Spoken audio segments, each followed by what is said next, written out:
Get on with it. Yes, get on with it!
Greetings, gamers, and welcome to the 168th live stream from Misfit Gamer Studios. I am your host, Vortex, and this is D&D Discussions, but not any D&D Discussions. No, this is a very special D&D Discussions, as we have some of our own viewers who have set themselves a challenge, and it is up to us today to judge who won that challenge.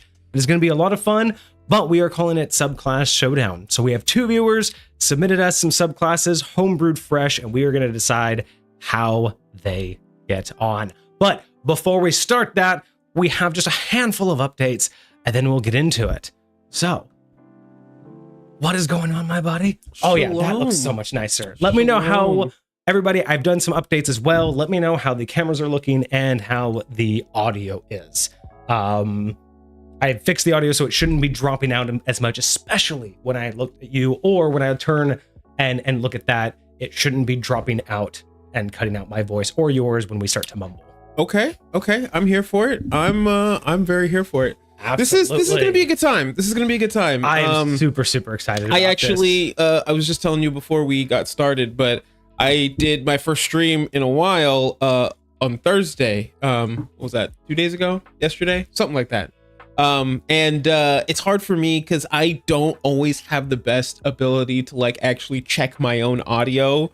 You know, it's really hard for me to like be in there talking and have it just doesn't work. So I rely on my viewers, and so Soul was there. Who else was there? We had Soul. I think Hecate showed up for a while too. It was a good time. And they helped me out. And we were actually talking about some really fun stuff. I'm gonna go back and look at that episode and remember some of the stuff we were talking about. Make sure, well, you're doing it to YouTube as well, but yeah, if you're gonna get it from Twitch, just keep in mind Twitch does have better quality of the downloads. So if you're gonna download it, especially if you want to do any editing, get it from Twitch if you can. And it's only up for like a couple days on Twitch. That's true. So get it quickly. That's true. Just gonna throw that out there. But I am super excited about today. Very cool. Yes. I've done a lot of work on time. Yeah, I've done a lot of work, not just on the contest, but y'all will see this might end up being our highest production video. Hey, I'm here for it, man. It's gonna be good stuff. I think the only thing I didn't get time to do was audio. Like I don't have any audio effects or any sounds. The only downside is I don't have any of that. It would have been great, but not this time. But yeah, no, I'm super excited. We have it's gonna be such a thing that I even have we're gonna do a different intro. Like we're actually, because especially if I want to put this on YouTube, all of this is gonna get cut. You know, this is the normal stuff I cut anyway. Sure. By the way, if you haven't noticed, or if you guys aren't a part of it, I'm gonna post our link tree in chat. But our main channel on YouTube is now posting weekly. So I am now editing and posting episodes weekly of our live stream. I have a review up. I have the Subclass and Subclasses episode up. I have a history of episode up. This is probably going to be the next episode that goes up next week, because why not? It's too good. It has too much production value. Beautiful. It's gonna be too good. I'm just saying that if you aren't part of it, please like and subscribe to the videos. It is going to help us a lot. We still have the shorts up there, but that really didn't get any traction at the time. So yes, weekly posts. The goal is every Wednesday. So every Wednesday I am posting a video and just kind of being picky and choosy because I can only do one at a time. Sure. But yeah, that's happening. I finally just doing it. I'm just making it happen.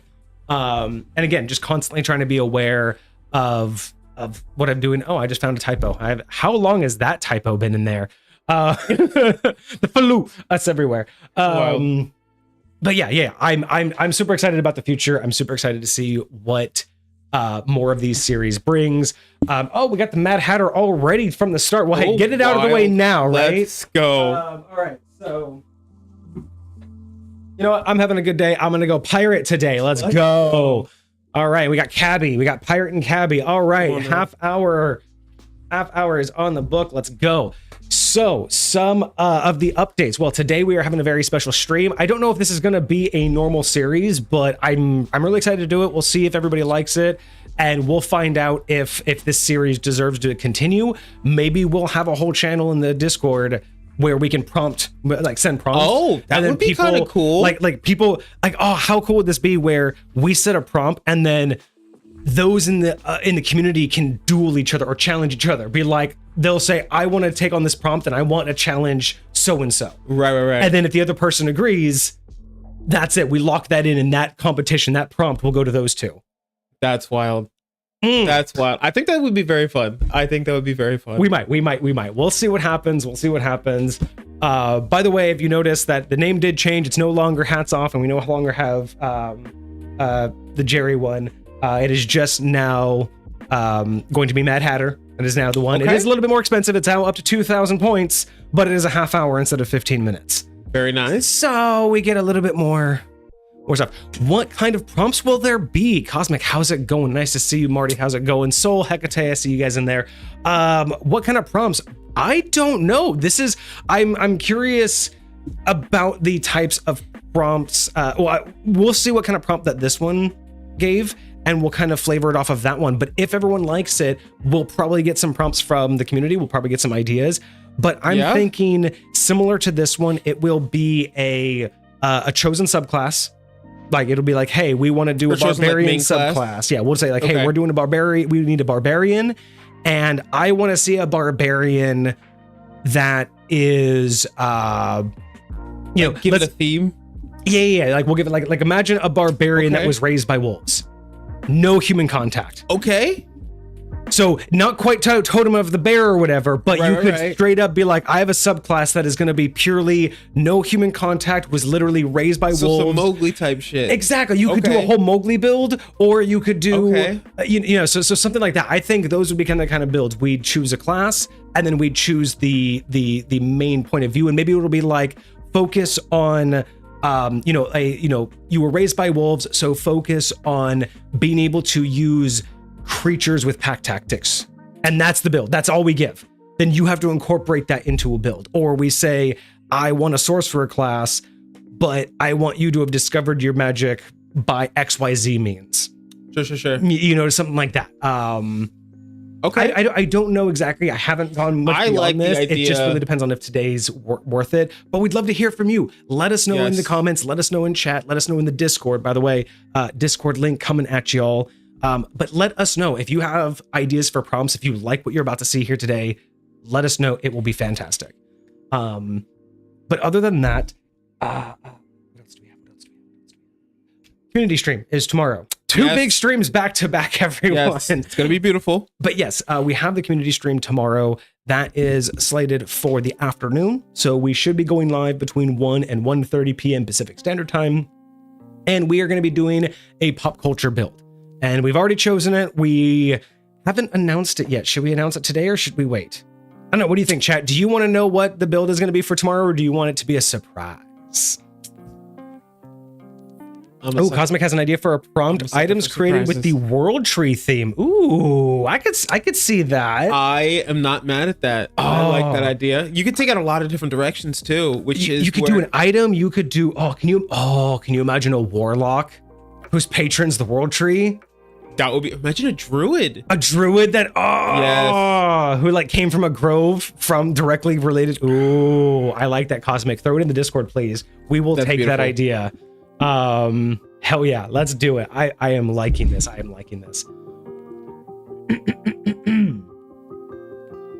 right. But yes, so chat, what do you think? Do you want to know what tomorrow's pop culture build is going to be, or do you want to be surprised? I don't know who else is going to be there. Yeah, I mean, items and more than subclasses, which I totally get, Cosmic. That's why we liked the image to item so much. Yeah, it was a lot of fun to do that. We want to do more item creations.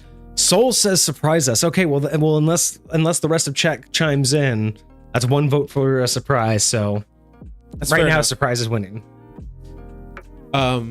But no, I love what we're doing here. I love that this is something that's community inspired, and it can continue to be community driven. So like when we eventually start doing more of these and finding out like different types of prompts like this and like how we can use that, like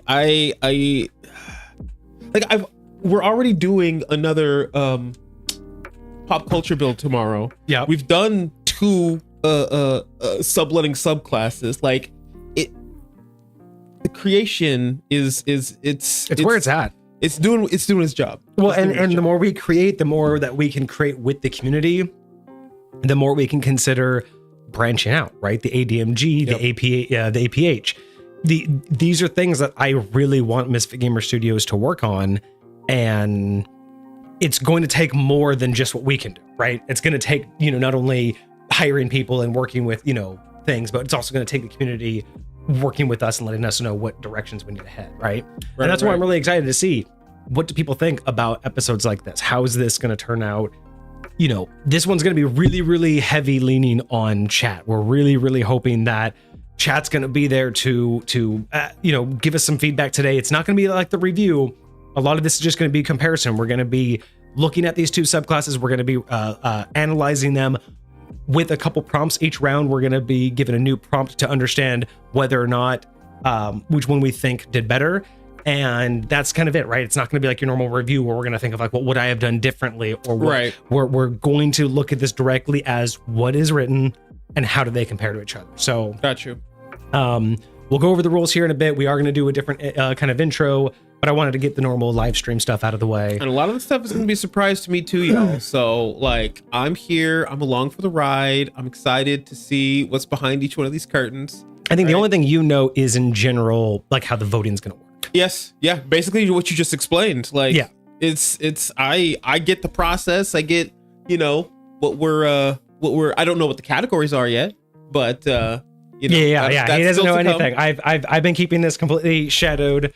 There's going to be 5 rounds. The 5th round is going to remain a secret because it's the tiebreaker round. So that one will only be revealed if we need it. If we need the tiebreaker. I'm so worried about my feathers. Look at that, chat. I have such beautiful plumage.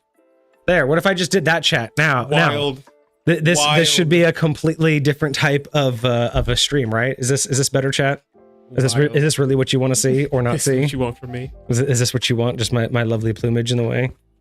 I mean, come on. This is why you had the hats, right? It's so you could disguise us. They can be wild. They can be from another place, another world.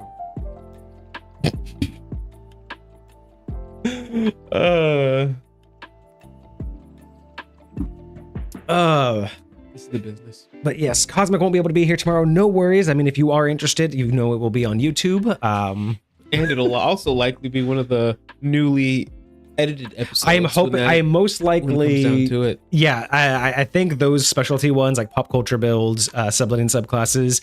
The goal will be to push all of those, most of the community streams, into edited content. Something like today will probably be turned into edited content. Sure. So yeah, that's kind of the way that I think I'm going to be going, is all of the high profile ones for sure. And then we're going to pick and choose. Yep. I would definitely like to highlight at least like one of every submitter's homebrews over time. Like, if I'm going to do some of the reviews, because I do want to highlight, because we do have some really good episodes and some episodes that not saying that the items were bad, but in general weren't as entertaining. The review, so they're not as make a good video. Yeah, so they're not as high priority. Fair enough. But I would like to at least just show off the variety of submitters. I'd like to have at least one of every kind. Yeah. I mean, I already did the playable raids. You know what? I'm gonna start highlighting. Well, I can't. I would have to check the videos. I'll mess around. Because I think that's a really, really cool idea. I think. Wait, Cosmic, you're in Stardew Valley like the game?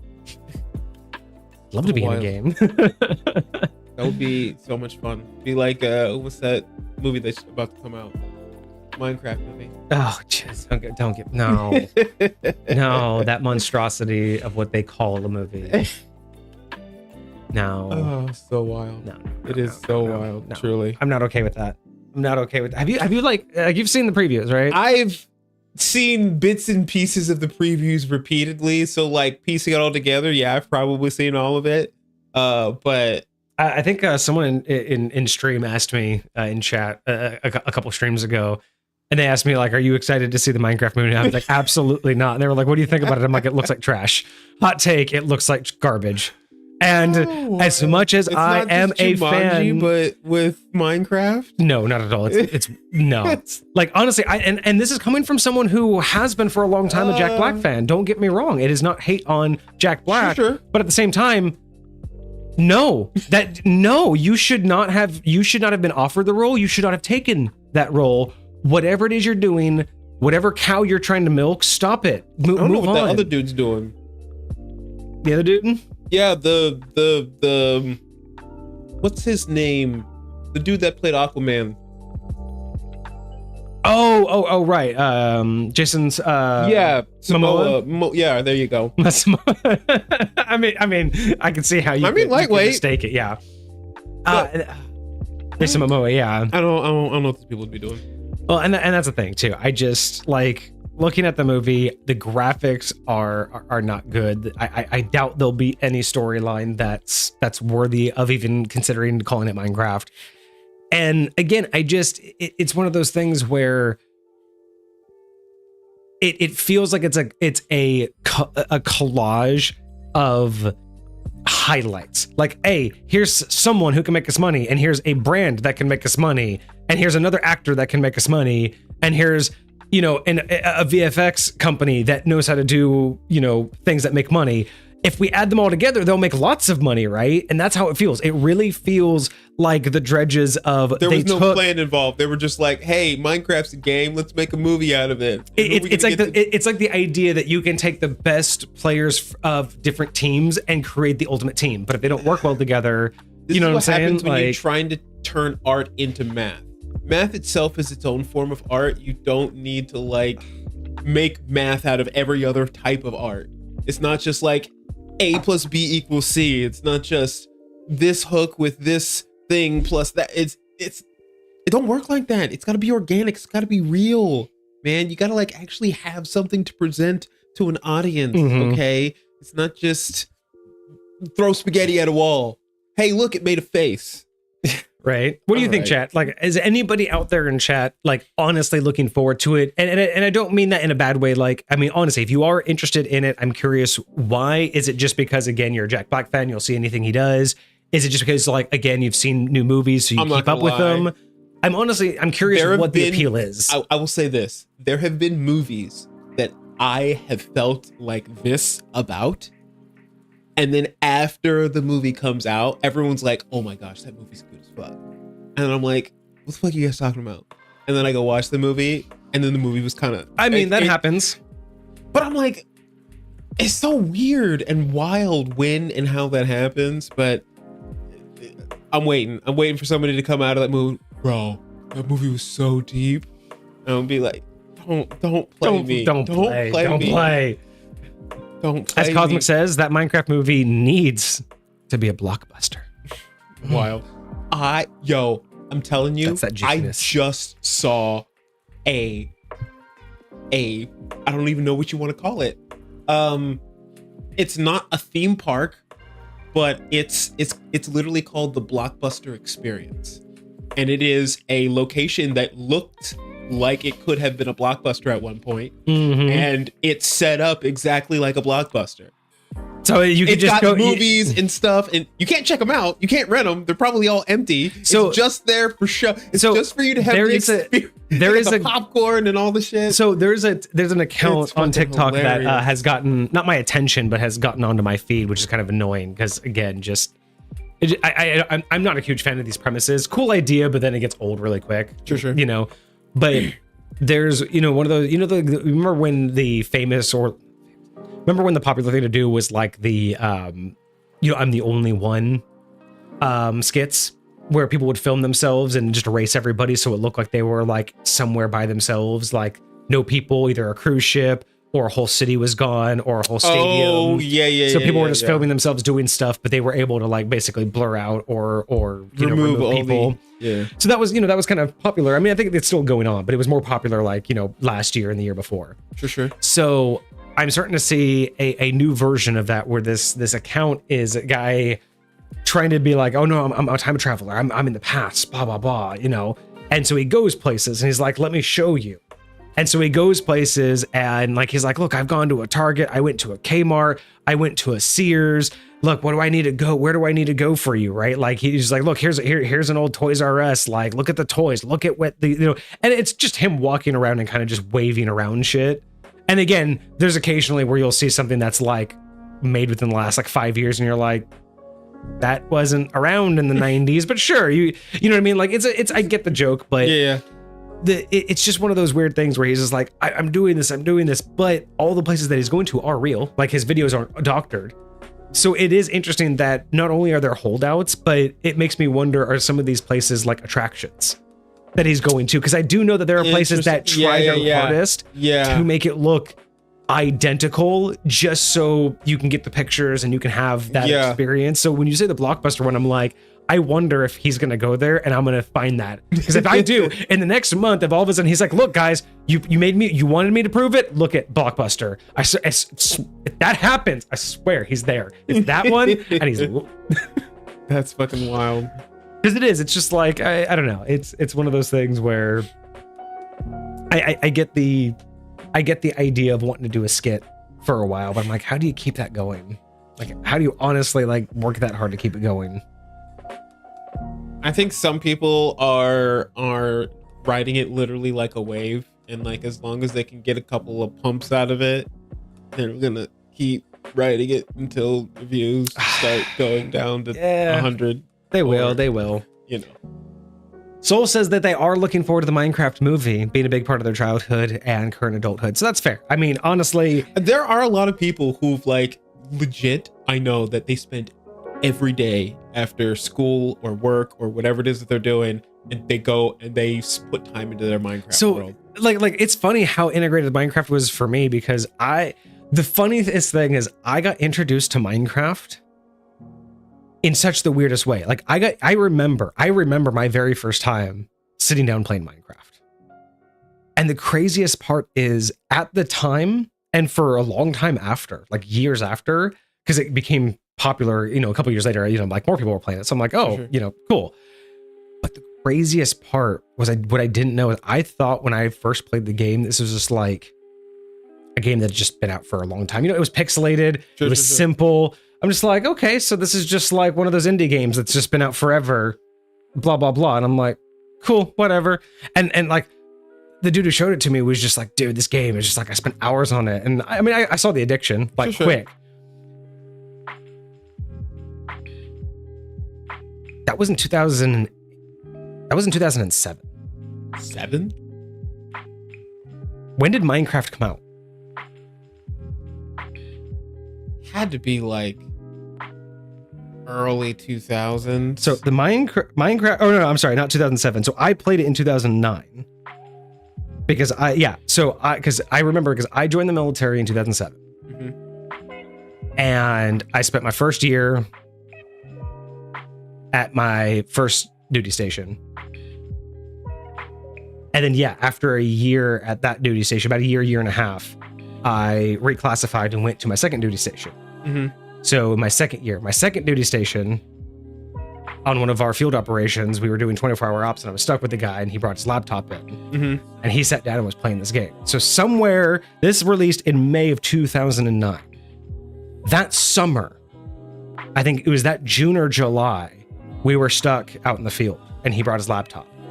So I had no idea I literally was playing a new launch game. I at the time was just like, okay, this looks like some kind, because I wasn't into games at the time. Sure. So it was just like, okay, this is cool, some indie game. I wasn't a PC gamer at the time. I was hardcore, just console my whole like growing up. Right. So it was so weird that later in life I realized like I've seen it grow, and I'm just like, I can't believe I legit probably played like the very first launch version and didn't even know it. Because I only played it that one weekend. I literally played it for like 2 days when he wasn't. And then I never heard about it for years. And then it was just popular. And I'm like, oh yeah, I remember that one game, not realizing I sounded like a hipster playing like 2 months after it launched. And it's crazy to think like I've played, I think the last major update I played was like in 17 or 18, which was Skyblock, which was like one of my favorite mods ever. Oh yeah. But yeah, just crazy how time shifts it and how time flies. Bro, some people have like entire other lives in this game. They like get set up on these servers and like build like entire communities out here. It's freaking wild. Yeah. Like, dude, have you heard of like Minecraft wars and shit? Like, no. These giant servers who are trying to like build and like challenge against like other people in like servers, and there's different factions and shit, and they have like building wars and griefing wars. And, I mean, that makes sense. It's Lepa, so nice to see you. Crazy. It's absolutely crazy. I am not surprised about that, because I have seen the things that Minecraft can do. I mean, I've seen the build of Minecraft inside Minecraft. Like someone built a computer in Minecraft that can run the game Minecraft. Yeah. So I've seen that. I don't. I've recently seen a build where someone went one step further, and in vanilla Minecraft, with some mods, but only purely for performance, but no like extra mods, but in vanilla Minecraft has built something akin to like a 1985 level like computer, like actual calculable computer and not just a calculator. So kind of crazy how far these games are getting pushed. That is absolutely wild. Yeah. Absolute insanity.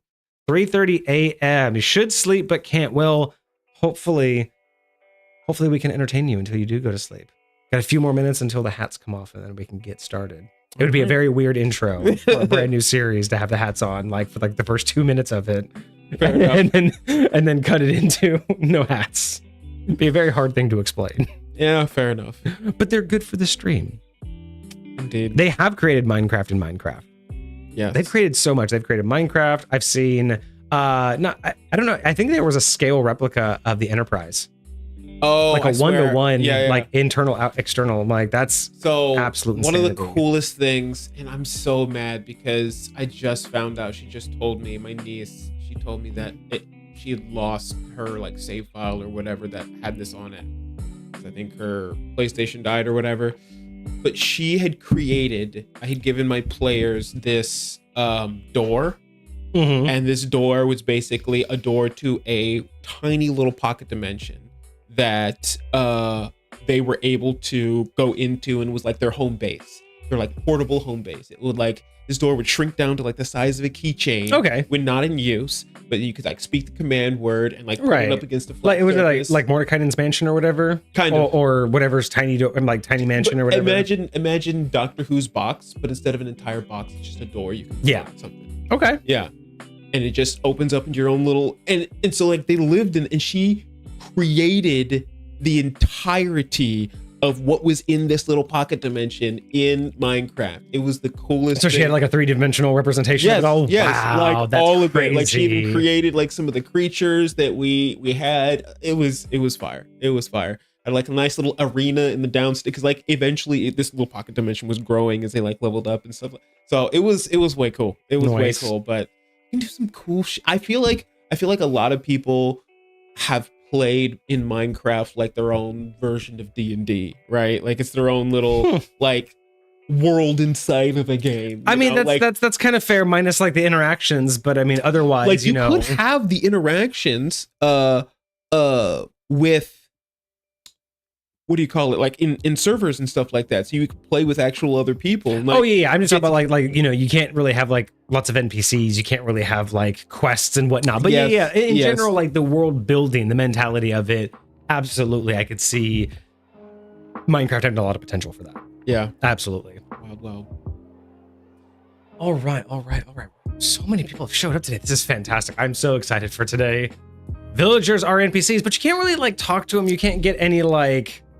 You can't get any. I mean, you could trade with them. Unless you could like code break some villager dialogue boxes and like customize the interactions that you could have with them or something like that. But do they have dialogue boxes, or is it just the trade box? I mean, it is, but like I guess you could hard code, like you try to code them in if you wanted to break the game a little bit, perhaps. Right? You know. I do like this hat. Thank you. This is actually my my captain's hat from the SCA. I love that hat. I love that hat so much. I got my pins. This is one of my first event pins, and then I have my nautical themed pin. Can't get the there we go. Trying to get the glare off it, like a little nautical theme, and then of course I got my pirate skull, and then on this side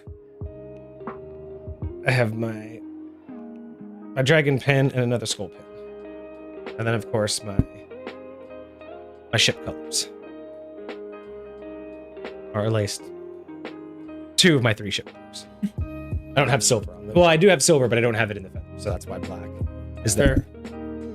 But yes, this is when I am my captain persona in the SEA. I love it. I absolutely love it. I named when I play Sea of Thieves, my ships are, well, one of my ships, my galleon ship in Sea of Thieves, is named after my SCA ship. I love that shit. Yeah, it's kind of cool to be able to actually sail it sometimes in game. Speaking of which, I don't know if you've seen this. I only recently have seen this, but apparently there are videos going around where girls are supposed to be asking their boyfriends this question. It's supposed to tell them a lot about the pirate cowboy or samurai. So I saw that too. I'm like, okay, fair point. I get it, but at the same time, like, it feels like they're trying to simplify alignment. It is. It really feels like they're trying to simplify alignment into 3 alignments. And I guess it makes sense because from a guy's point of view, like, it's either the uphold with that, with personal sacrifice, uphold without the detriment of oneself, or put yourself first. Like, that's the way I look at it, because samurai is the uphold against, I would odds.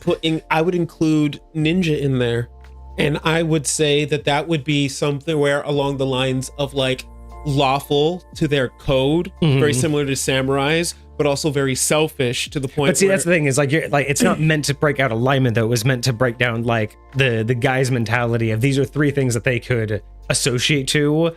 And it's supposed to represent like how they're supposed to solve problems. But the problem with that question though, is while I get the idea of, the samurai is all about like the code and justice and putting themselves, first regardless. And like the cowboys, like they'll get it done regardless and they'll always do what they think is right. And then there's the pirate who will just do for themselves. And I get simplicity. But the problem is people will choose different ones for completely different reasons, right? Like, just because you choose the pirate life doesn't mean that your mindset is, I want to just take everything. You could look at it from the idea of, I just want to be free and not torn by the shackles of normal society. I just want to barter. If you're like, the idea of pirating doesn't have to be about stealing. It could just be, I don't want this idea that I need a specific currency. Can't I just give you what I have? And you know what I mean? And if I'm, and if I do need something, I'll take it. Whereas like cowboy, you can look at it from the point of view of either lawlessness or it's your law, right? Cowboy meaning it's your law, the law of the land, not the law of government. And then samurai is law, the coded law. It is the law of whatever, so it's interesting, right? I do agree that it's all oversimplified, but I also think that it's flawed in the sense of what is the person choosing that? What are they thinking? Are they looking at pirate as the sailing line? The key part is they need the person to articulate the reason why. Like, they don't just say, I know what it means. Like, you need the person to elaborate as to why, because their answer to why is where all of it comes from. Yeah. Right? And if they're only choosing it on the surface level, right? Yes, if they're purely on a surface level, it does not tell you some deep, if they choose samurai because samurai look cool and they have a badass katana and I could kill in one strike, that's nice. Are you willing to starve yourself because the code says you need to? Or you, like, I know that they weren't all righteous, right? But like the idea of, are you willing to follow that code? Are you willing to blindly follow orders to your master? And if you don't have a master, are you willing to do the pirate thing, which is what samurais did anyway? Like, it's just that idea of like, how far in the samurai ideology are you, right? Do you want to follow the strict code, or do you just think the katana's cool? And that's my problem with that question is, because if the guy's like, oh, I could just get drunk all the time, pirate. That's all? Not the hard work, not the days at sea, the boring, like not the stealing, not the pillaging, not the raiding towns. You just want the drinking part. Well, samurais drink too. And so did cowboys. Cowboys drink just as much. So, you know what I mean? Like, right. What if that was the person? What if someone's like, oh, I would love to get drunk off sake all day. I'd choose a samurai. Someone's like, well, I'd love to get drunk off rum all day. So it's the pirate. Well, I'd love to get drunk off whiskey all day. So I'm going to choose the cowboy. What did that tell you? They're all drunkards. But it didn't tell you anything about their personality, just what they like to drink. That's fair. That's fair. Okay. Oh, you can find me. You can finally move on now. Ooh, Recon John with a third. Finally, someone comes in and sneaks it, and nice. I think that will push us to begin today's stream. Recon jump with 5. All right, I have to choose a samurai from a soul. Soul would choose samurai historically, showed great loyalty to their kingdom at the point of sacrificing themselves with their vision of loyalty through sacrifice and committing towards the kingdom. So yeah, I get that. Being loyal to the kingdom, way different than the pirate or the cowboy. All right. Okay, so we are now here. We have plenty of people in chat. I think everyone's waited long enough. Are we ready for today? Oh, we are ready. Are you ready for today? Oh, I'm stoked, my friend. I am absolutely stoked. With it. Yes. Get over Yes, we will. Thank you. All right, chat. Are you guys, are y'all ready? I Y'all don't ready think for you this? are. Look, I'm not even ready yet. I will tell you this, little behind the scenes. I can't remember the last time I was nervous for a stream. And I was nervous today, but here we go. Picture in Discord. Thank you, Hoilepa. All right, everybody, here we go. Today, we're going to be doing something a little bit different. We are going to be starting the Subclass Showdown. Now, I'm going to be doing a little bit of an intro for YouTube, so then when we cut, that'll just be, we'll clip everything out. That's set up to here. So, I don't have this intro written. I just hope that I can do the right intro. Oh, we got this. You got this. All right. Let me adjust some things before I change camera. Oh. Did I just turn my camera off? There we go. Hello. All right. So, crop me different. I need to crop you different.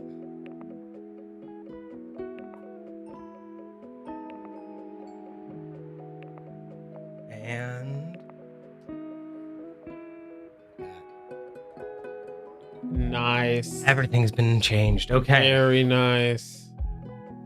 Looks so clean. The WWE announcement. All right. Oh, here we go. YouTube. Greetings, gamers, and welcome to a Misfit Gamer Studios production. I am your host, Vortex. That handsome gentleman to my left is your co-host, Kage, and this is Subclass Showdown, a brand new series where we take submissions from our community, put them head to head, and we and you vote to see who gets the lead. Who is going to win today's showdown? The Subclass Showdown.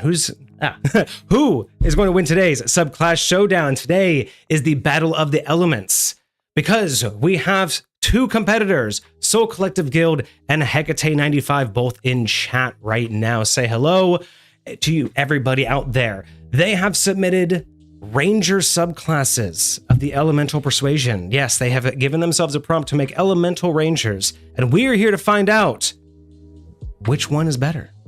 Yes, indeed. I hope everybody is ready for this, because yes, we are going to need votes from chat to find out exactly who is going to win. But first, what are we doing here? Let's talk about it, everyone. Let us discuss how we are going to do this. All right.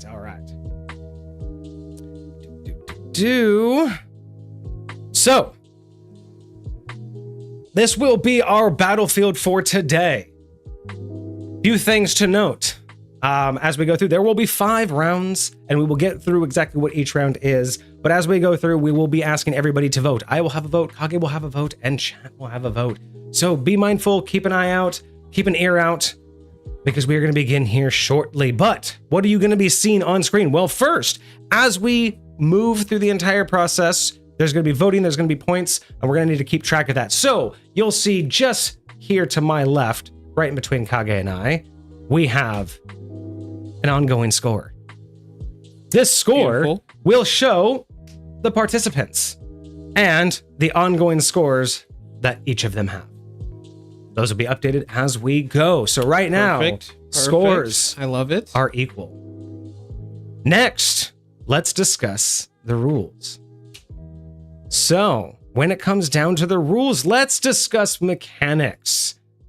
All right, everybody, because today we have a 3-point AB voting system, best of 5.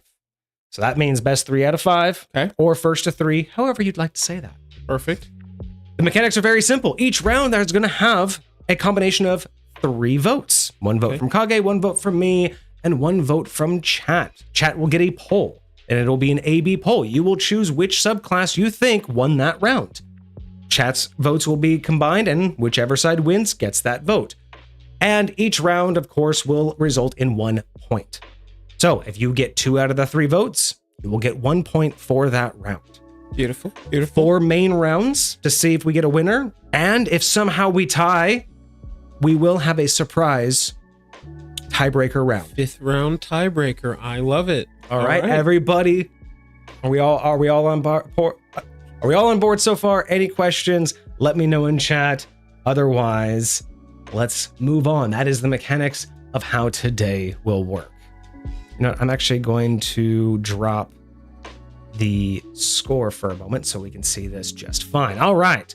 So, dropping mechanics, let's talk about the round info. Okay. So, how the rounds will work is we are going to be judging based on several factors. In round 1, after we present the subclasses, we are going to be judging on prompt integration. This is a judge on how does it feel? Does it belong? Or does it feel like it belongs, I should say. Does it feel like it belongs? Okay, I feel that. Round number 2 will be a vote on originality. Have we seen this before? Okay. It'll be about innovation. It'll be about subversion of the tradition. I like it. Round 3 will be features and mechanics. Features and mechanics. Okay. Does it work as a ranger subclass? Okay. So which one is going to be better in terms of features and mechanics? And then round 4. This is another surprise round that we will keep the details until round 4. Okay. But this, in round 4, we are going to get to see the subclasses in action. I like it. I like it a lot. And that is going to have, in and of itself, 3 sub rounds in order to gain that point. So we are going to have quite an amount of fun. Technically, that's going to have, technically, we have 7 rounds total, including the tiebreaker. Okay. If you think about it, there's 7 votes total if you think over 4 rounds. Chat, I hope everybody is keeping up, but we are going to keep round 4 and the tiebreaker round a secret until we get there, mainly because they're complicated, a little bit complicated, but also because I think it'll be a lot more fun. Very fair. You need a drink and popcorn. Get it.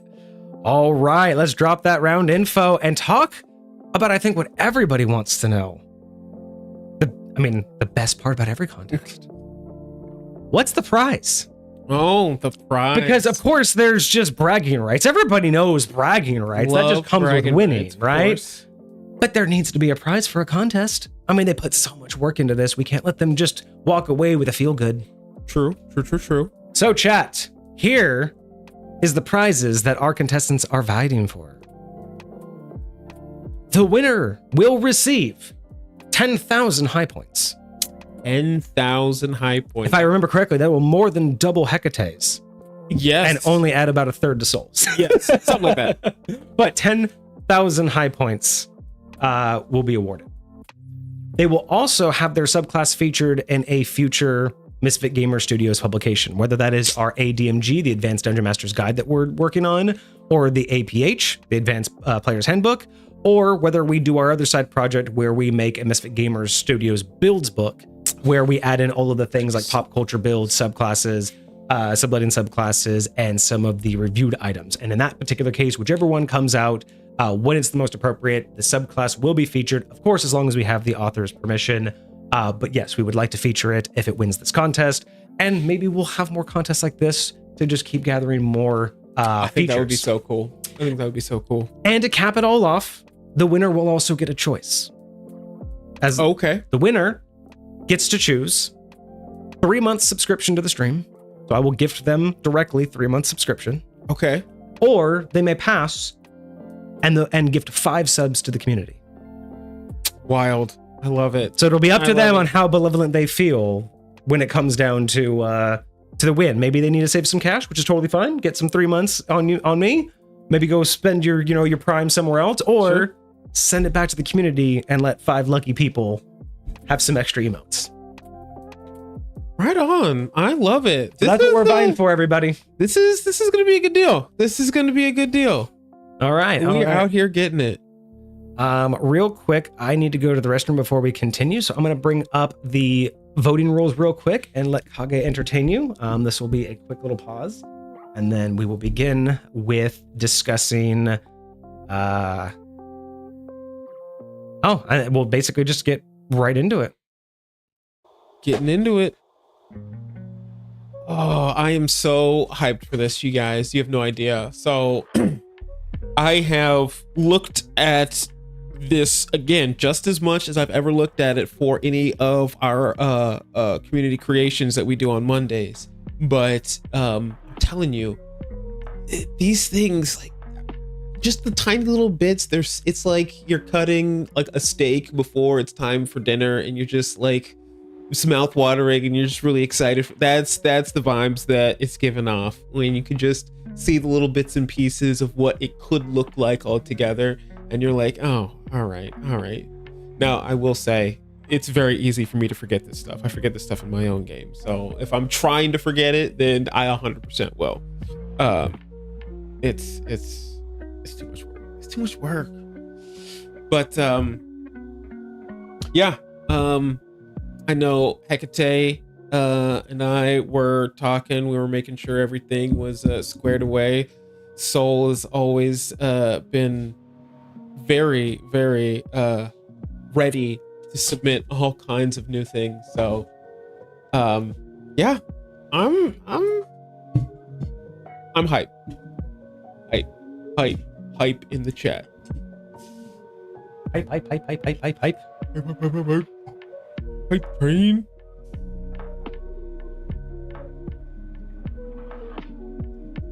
Well, I am glad everybody seems to be enjoying themselves so far. Hecate seems to be excited. I'm very happy with that. And then what do we got? I mean, don't cut yourself short, Cosmic. You've made some amazing builds in the past. I mean, you have 2 10 out of 10s. Like, come on now. Don't cut yourself short. If you ever want to get into one of these, again, if y'all like this, if this kind of stuff. Honestly, I think Cosmic should put his request in the chat and like maybe challenge somebody, or maybe see if anybody wants to challenge him in a World Tree off or whatever. I think that would be really cool. Right? Oh, okay. Hey, let me take another sip here, and then we will continue on.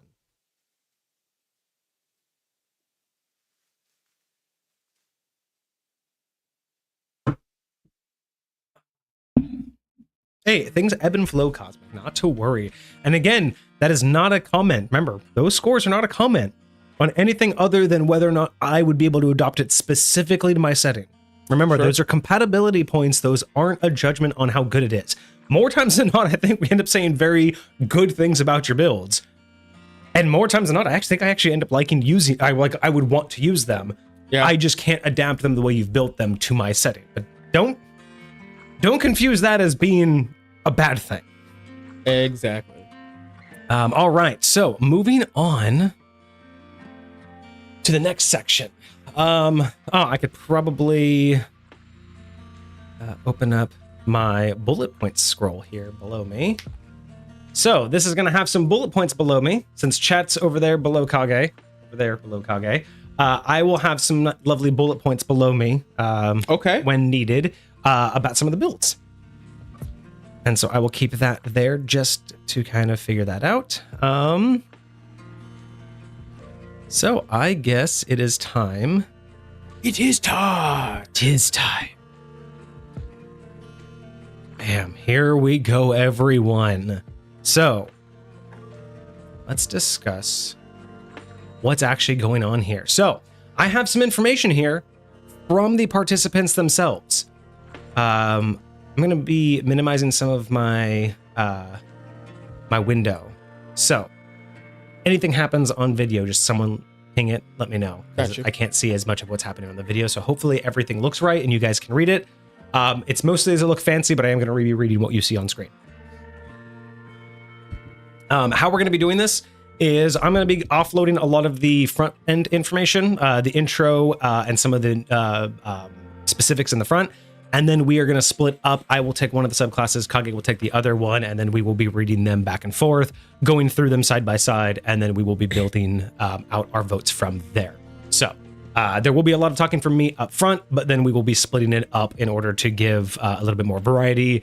We just want to get this offloaded up front so everyone's on the same page. Cool. All right. So from the participants, this is to give you an idea of where this challenge came from and the prompt that they gave themselves. So this is the prompt that they worked off of. We created this challenge for fun and something different to do. Source and theme, we picked an idea from a couple of choices I threw out, this is Hecate's writing, to see which one we would like to try, and I gave an idea of a theme and class for each idea. The theme we chose was a ranger subclass that embraces the elements and uses it to their fullest potential. This challenge was to take an idea and see how each of us would make a subclass with it. An analysis of these subclasses and how they compare, and a choice on which you would prefer to play with, and which fits the theme better. Those are the things we will be judging today. Specifically, which would you prefer to play with, and which fits the theme better. Those are going to be the very core. That is going to be the core of every vote. I love it. I love it. I love it. All right. Next.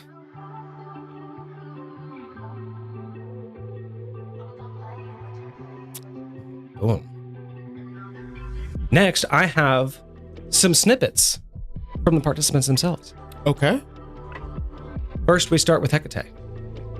This is a question directly to them, and the question directly to them was, what was your approach? So this is just their individual quotes. From Hecate. My approach to this was using 4 distinct elements that could be found everywhere, no matter what place, and to harness those elements into a ranger's fighting style and navigating certain terrains. That element. Let me restart that one. All right, from Hecate. My approach to this was using 4 distinct elements that can be found everywhere, no matter what place, and to harness those elements into a ranger's fighting style and navigating certain terrains that element they happen to be in. I also wanted to make something that gets stronger over time, starting from a base of understanding simple elements, then using them intertwiningly later. Okay. So from what I get from that is starting small, but being able to combine over time.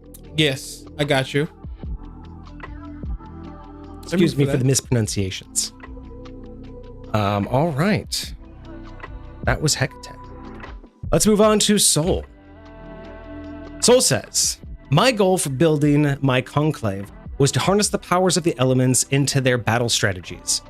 I decided that with my approach, you could take a ranger, either path, melee or ranged based, and still do effective combat. By using the newer 2024 ranger rules, it adds a nice twist that 2014 doesn't show. By using a limited list of elements, the rangers can manipulate the combat in their directions. So that's another thing that we need to note, that we will be noting here in just a second, is that we have a small dichotomy. One is a 5e14 and one is a 5e24. That is true. So this will also be a judge on which edition may have had the better challenges. This is giving my nerves a workout. I love it. It's the build-up. That slow burn is what I want. I hope everyone's liking the visuals too. I worked a lot on these. This is fun. This was a lot of fun. Absolutely beautiful. So now that we've heard from both of our submitters,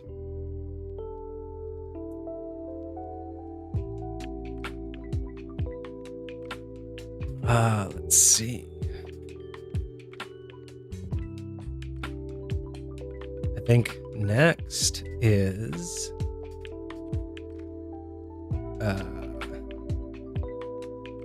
I guess so the next one is now we get to go over them. Okay. Let's do it.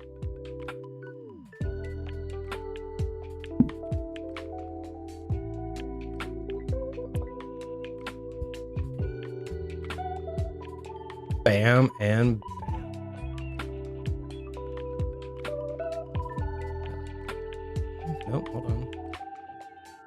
There we are, side by side. Best I can do right now for everybody, but hopefully you guys can judge that. Okay. So let me full screen real quick. Oh yeah, I can read that. All right. So here's how we are going to do this. From here on out, we are going to take turns.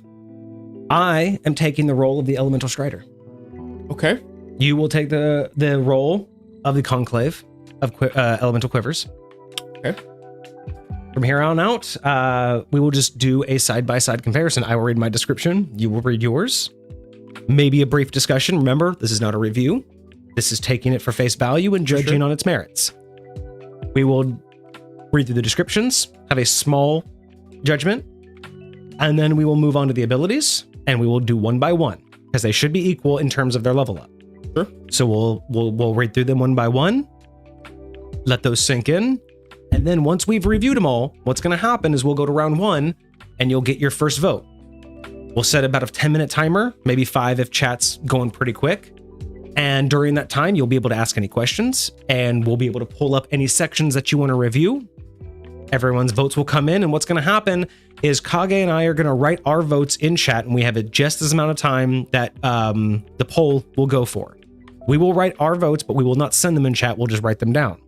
The moment the poll is over, we will post our chats when the countdown is done. That way, everybody's votes in at the exact same time, and that way we will all know there won't be any, oh, doesn't matter that chat's not done yet because we already voted for one. There won't be any like, oh, who's going to tiebreaker? It's just all at once. We're all going to know.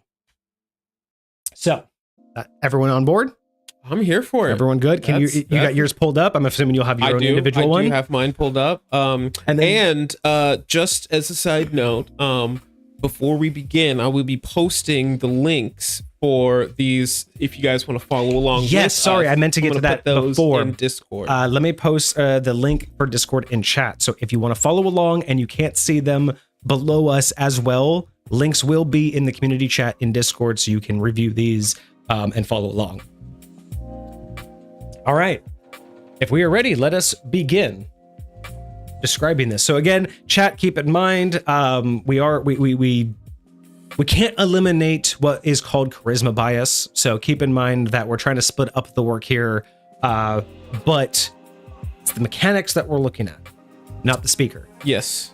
5 flub some lines that shouldn't go against Hecate's build. Just saying, don't let my flubs mess it up. But okay, I will begin with my description of the Elemental Strider from participant Hecate. Oh, actually, and while we're doing this, while we're going through these, I am going to set up a for the first time. What's it called? Prediction. First time we are going to do a prediction chat. We are going to start a new prediction.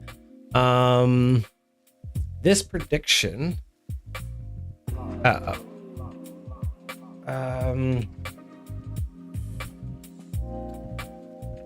Which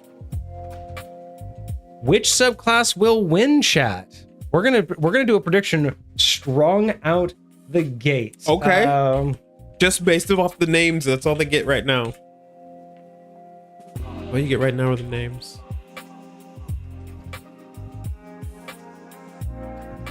And this is going to be, hang on one sec, I gotta get the name of the other one. No, we're just gonna call this one. Fair enough.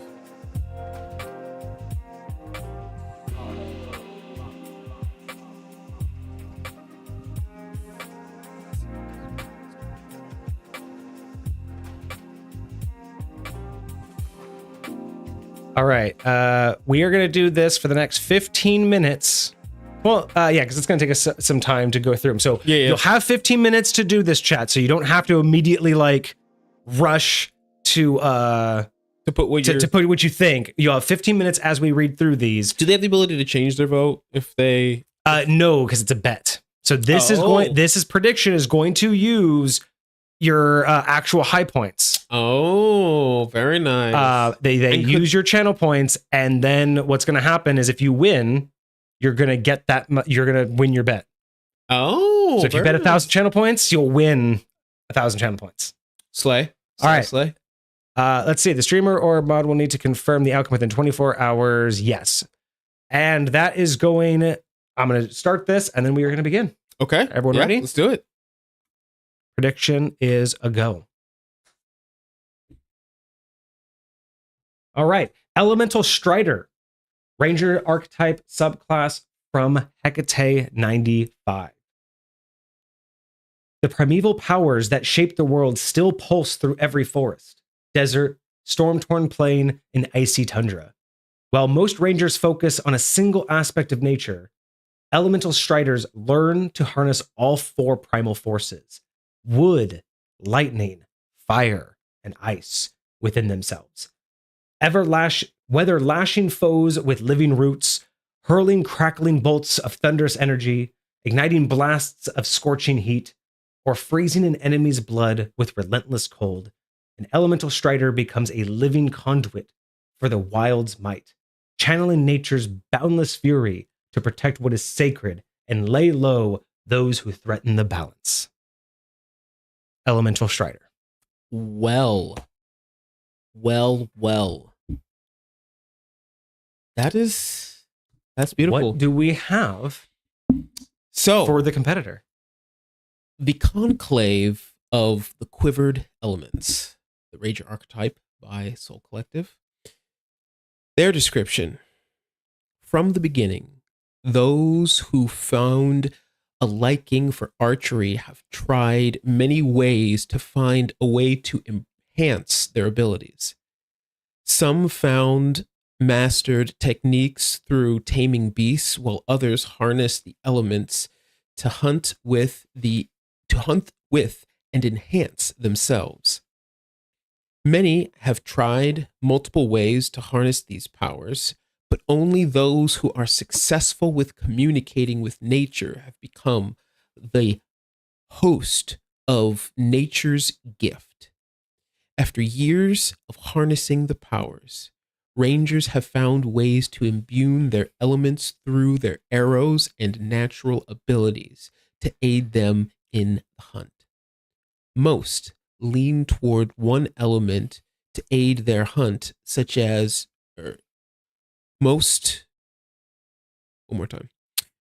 lean towards one element to aid their hunt, such as harnessing fire to cook their prey, while others utilize nature's natural foliage to aid in traps to capture their prey.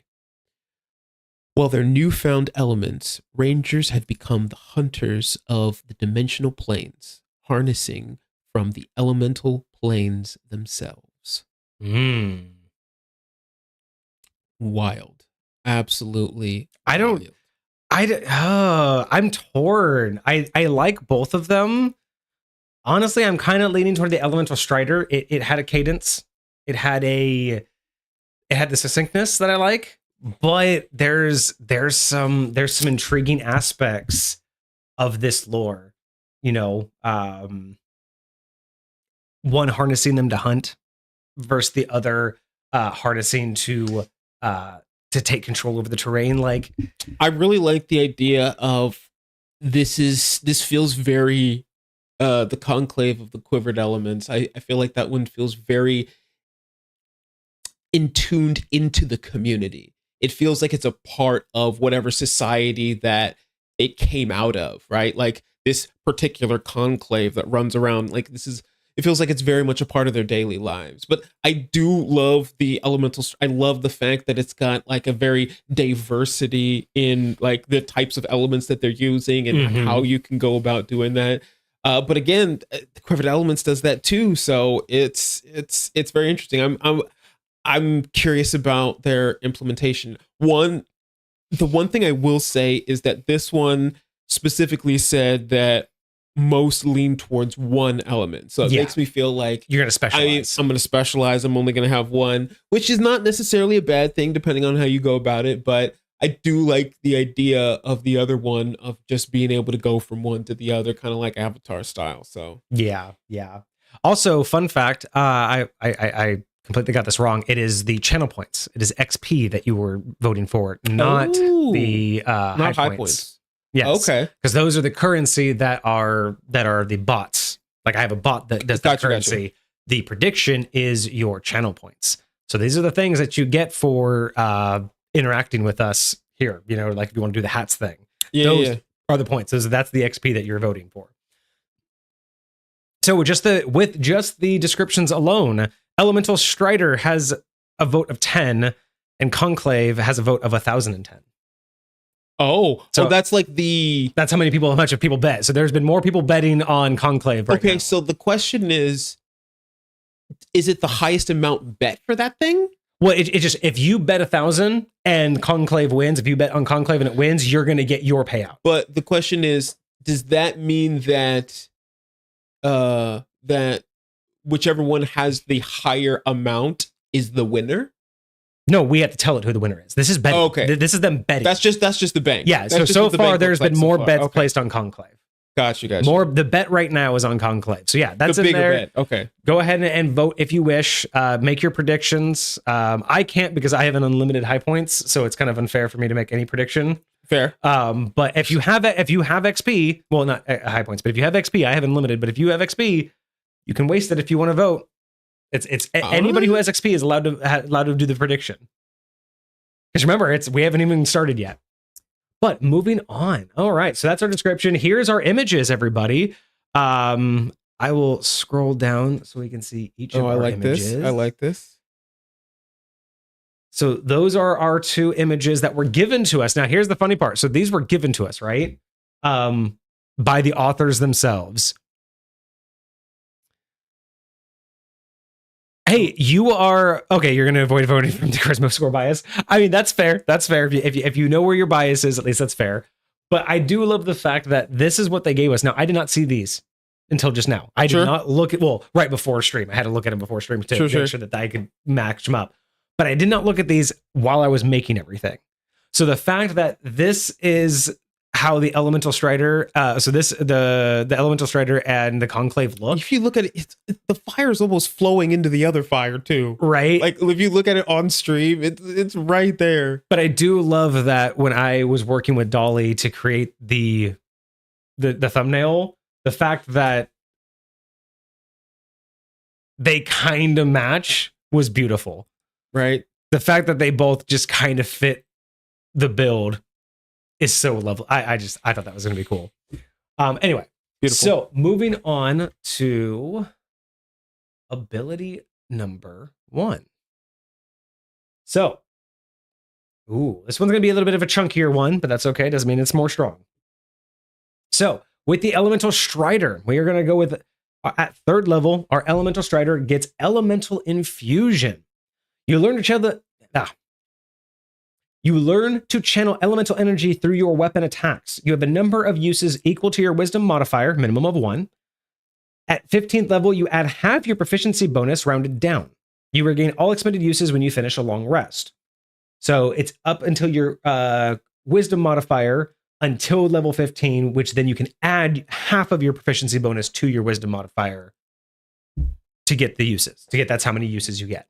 That could be a lot. That could be, I mean, that's if you have 6, that means that you'll have added 3. So yeah, you can have like a 6 to 9 on that. Or I mean a 6 to 8. Not too bad. Yeah. When you take the attack action on your turn and hit a creature with a weapon attack, you can expend 1 use of your elemental effusion to enhance that attack with one of the following effects. The target and any other creatures affected must make their saving throws against your ranger spell save DC. Super simple, super easy. Cool. All right, so this is when you make an attack and it hits, you can burn one of the infusions that we just talked about on how many you get on one of the 4 following features. You can choose wood, grasping roots. The target takes an extra 1d6 plus your wisdom modifier bludgeoning damage. It must then make a strength saving throw. On a failed save, it becomes restrained, and it remains restrained until it escapes. A restrained creature can repeat the saving throw at the end of each of its turns, ending the effect on itself on a success. The damage increases to 2d6 at 7th level, 3d6 at 11th level, and 4d6 at 15th level. Okay. So on a hit, and it's an extra 1d6 plus your modifier, and they are restrained. I can't help but say I maybe I would have put a time frame on the restrained, but this isn't review. But yeah, so they restrain and they take extra damage. Cool. Damage increases over time. I love that. If you choose lightning, you get Forked Bolt. The target takes an extra 1d8 plus your wisdom modifier lightning damage. Then choose a different creature within 15 feet of the target. That creature must make a dexterity saving throw. On a failed save, it takes 1d8 lightning damage. On a successful save, it takes half damage. The damage increases to 2d8 at 7th level, 3d8 at 11th level, and 4d8 at 15th level. If you choose fire, which is Scorching Burst, the target takes an extra 1d6 plus your wisdom modifier fire damage. Flames then erupt in a 10-foot radius centered on the target. Each creature other than you in that area must make a DC saving throw. That includes allies. On a failed save, a creature takes 1d6 fire damage and is pushed back 5 feet. On a successful save, it takes half damage. The damage increases to 2d6 at level 7, 3d6 at 11th level, 4d6 at 15th level. Finally, you can choose Ice, Chilling Shock. The target takes an extra 1d8 plus your wisdom modifier cold damage and must make a constitution saving throw. On a failed save, its speed is reduced by 10 feet until the end of its next turn. If it fails the save by 5 or more, it also can't take reactions until the end of its next turn. The damage increases to 2d8 at 7th level, 3d8 at 11th level, 4d8 at 15th level. You can choose a different element each time you use your elemental infusion, allowing you to adapt quickly to changing circumstances. Chef's fucking kiss, if I do say. I'm sorry, I didn't even know. Like, I know that this is the one that I have to read off of, but the dynamicism, fucking, a couple changes I would make if this were a review, but sure. Fucking wow. Okay. You have the floor. All right. Let us look at the Elemental Novice. 3rd level ability. It starts with, once you take this conclave path, you have successfully gathered the ability to harness the elements. You gain the following traits when you select this archetype. You are now able to imbue the power of the elements into your attacks. Roll a d6 on the table below to determine the elemental damage. You gain proficiency in Arcana. Additionally, your spell list is expanded to the Sorcerer spell list, but only gaining access to its conjuration spells. Very similar to how rogues get spells when they get their subclass. You gain a small elemental familiar, CR 1/4 to 1/2. You are able to cast spells through. Pretty common, but I love that. Very cool. Very standard. Okay, I like that. And then the D6 table is fire, cold, lightning, acid, and poison. So I'm understanding that correctly. It's one element you imbue to. Like you have a chance for 6, but you're only getting 1. Am I reading that correctly? Or do you roll the D6 every time? You are now able to imbue the powers into your attacks. When saying it's into your attacks makes me feel like I'm doing the imbuing at the time of the attack. Okay, because before it says you gain the following traits when you select. Oh yeah, you gain the following traits. Now you're imbued in your. Yeah, okay, it is every attack. Okay. I wanted to make sure I understood that correctly. It wasn't. So you roll that D6 every attack. Okay, got you. Okay. Real quick, chat. Check with chat. Do you guys care about the background music? It keeps failing on me, and I can keep resetting it. But do y'all care if chill hops in the background, or do you just? Is it not worth paying attention to? Because it will delay me like this, like it is right now. Rude.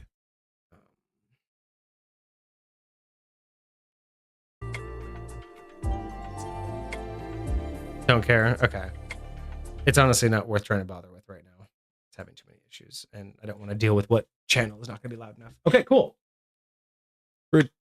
So Elemental Novice allows you to imbue your attacks with elemental damage. Each attack, you get to choose the element. So am I reading that correctly? Well, That in this one you change the damage type.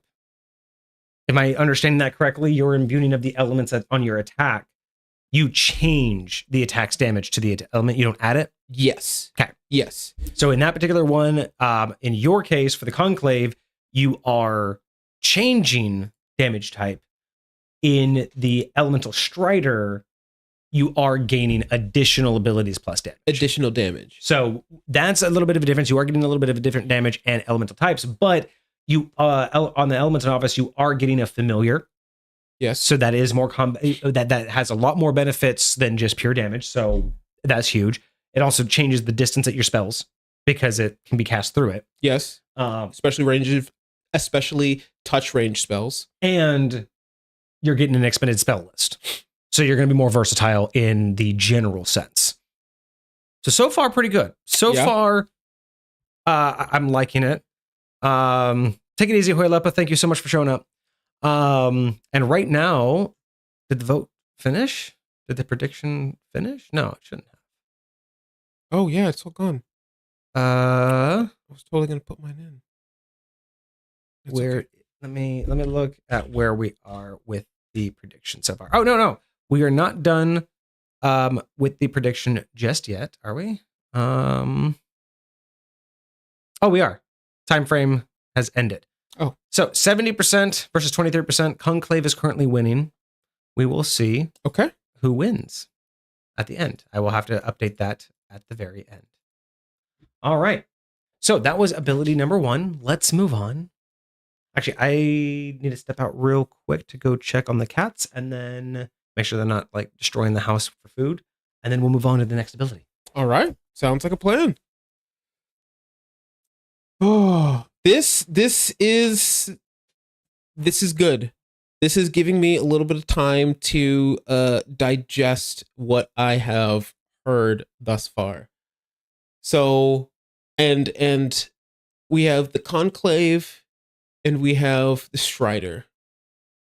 Our Striders have the ability to select what type of element and feature that they want to add on to each one of their strikes whenever they're in combat, whether they're ranged or melee. For our Conclave members, it feels like we now have the ability to change the elemental damage type, theoretically changing it to, although I don't 100% know exactly how that would work, but because you don't ever specify being, well, generally speaking, you don't hear people specifying whether they are immune to magical fire damage or not. Because there's magical fire and not in there's Monday. 5e. Earlier editions, yes. Not in 5e. So with that in mind, when it comes to overcoming resistances in the other subclass, you're just theoretically overcoming that out the gate. Yeah. Whereas portions of your damage of the other ones would succumb to it, but portions of it would overcome it. Yeah. Even though that portion is an additional portion you wouldn't have in the first place. Okay. All right. Next ability, 7th level. For the Elemental Strider, we have Nature's Surges. Your bond with the elements deepens, allowing you to draw forth additional power when you use your elemental infusion. Whenever you use an elemental infusion, you can choose one of the following surges to enhance its effects. You can apply only one surge per infusion, and you decide to use it after you know the attack hits, but before the target makes its saving throw. Okay, so whenever you use an elemental infusion, you choose one of the following surges that we'll go over. You can apply only one surge per infusion and decide after it hits, but before a saving throw. Just want to make sure I said that correctly. You may use this feature a number of times equal to your proficiency bonus.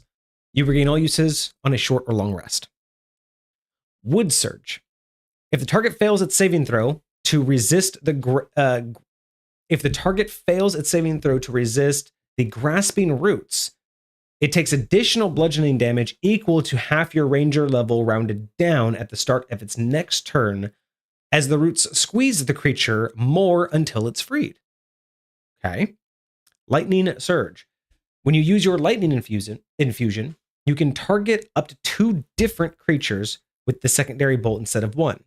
Each secondary target must be within 30 feet of the primary target and must make a dexterity saving throw. On a failed save, the target takes the secondary lightning damage in full. On a success, only half. And before, I think it was 15 feet. Yeah, so that doubles the length as well. Fire Surge. The radius of your scorching burst effect increases to 15 feet, so only 5 feet, not double. And each creature that fails its saving throw is also pushed 10 feet away from the target instead of 5.